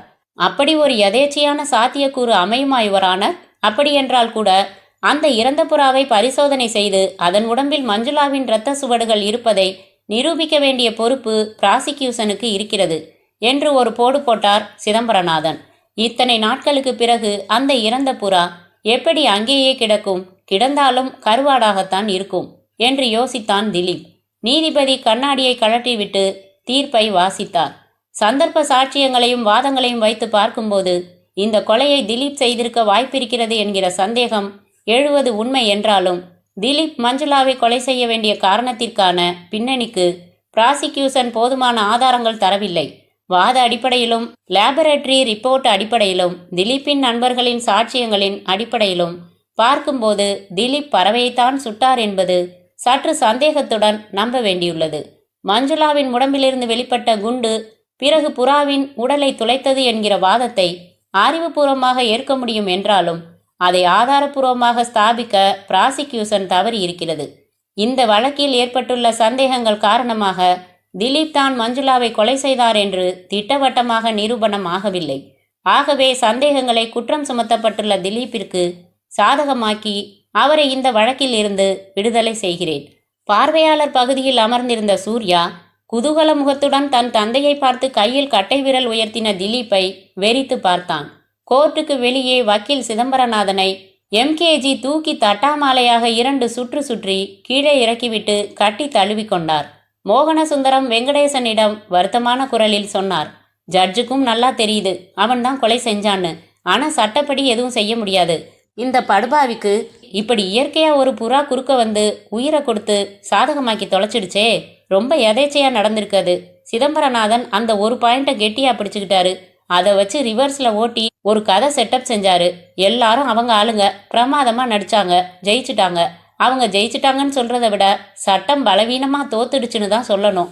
கோர்ட்டுக்கு வெளியே தன் காரில் ஏறும் முன்பாக எம்கேஜி சற்று தள்ளி நின்றிருந்த டெபுட்டி கமிஷனர் நீலமேகத்தை நெருங்கினார். இந்தாங்க சார், உங்களுக்காகவே வாங்கிட்டு வந்தேன், ஸ்வீட் சாப்பிடுங்க என்று தன் பாக்கெட்டில் இருந்த 5 ஸ்டார் சாக்லேட் எடுத்து அவர் கையில் கொடுக்க நீலமேகம் வெறுப்புடன் அதை வாங்கி தூரமாக எரிந்துவிட்டு ஜீப்பில் ஏறிக்கொண்டார். அத்தியாயம் 15. ஊட்டி, இரவு 9 மணி. பனிமலை பிரதேசம். எம்கேஜியின் பங்களா. வெளியே அவர்கள் வந்த மட்டடார் வேன் நின்று கொண்டிருந்தது.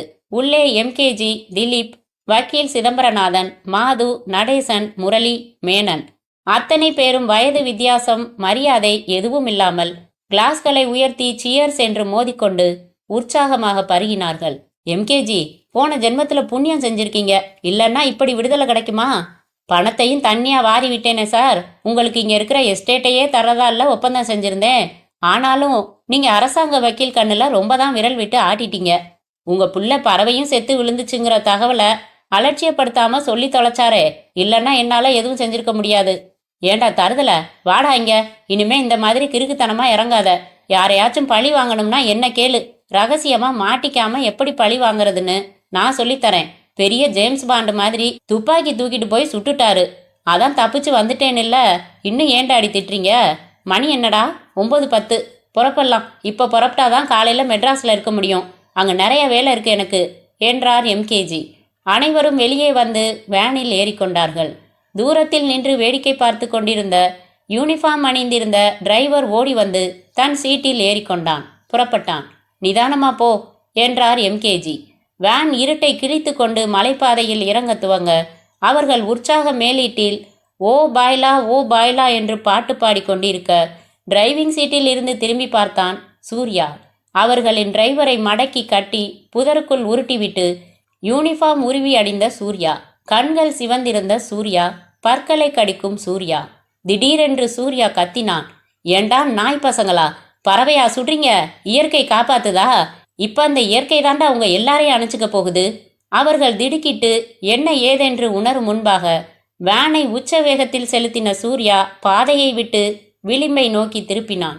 மலைப்பாதையில் இருந்து அந்த வேன் பள்ளத்தாக்கில் குபுக்கென்று பாய்ந்தது. முதல் பாறையில் மோதியதும் பற்றி கொண்டது, சிதறியது. மஞ்சு, மை டார்லிங், காத்திரு, இதோ வந்து கொண்டே இருக்கிறேன். முற்றும்.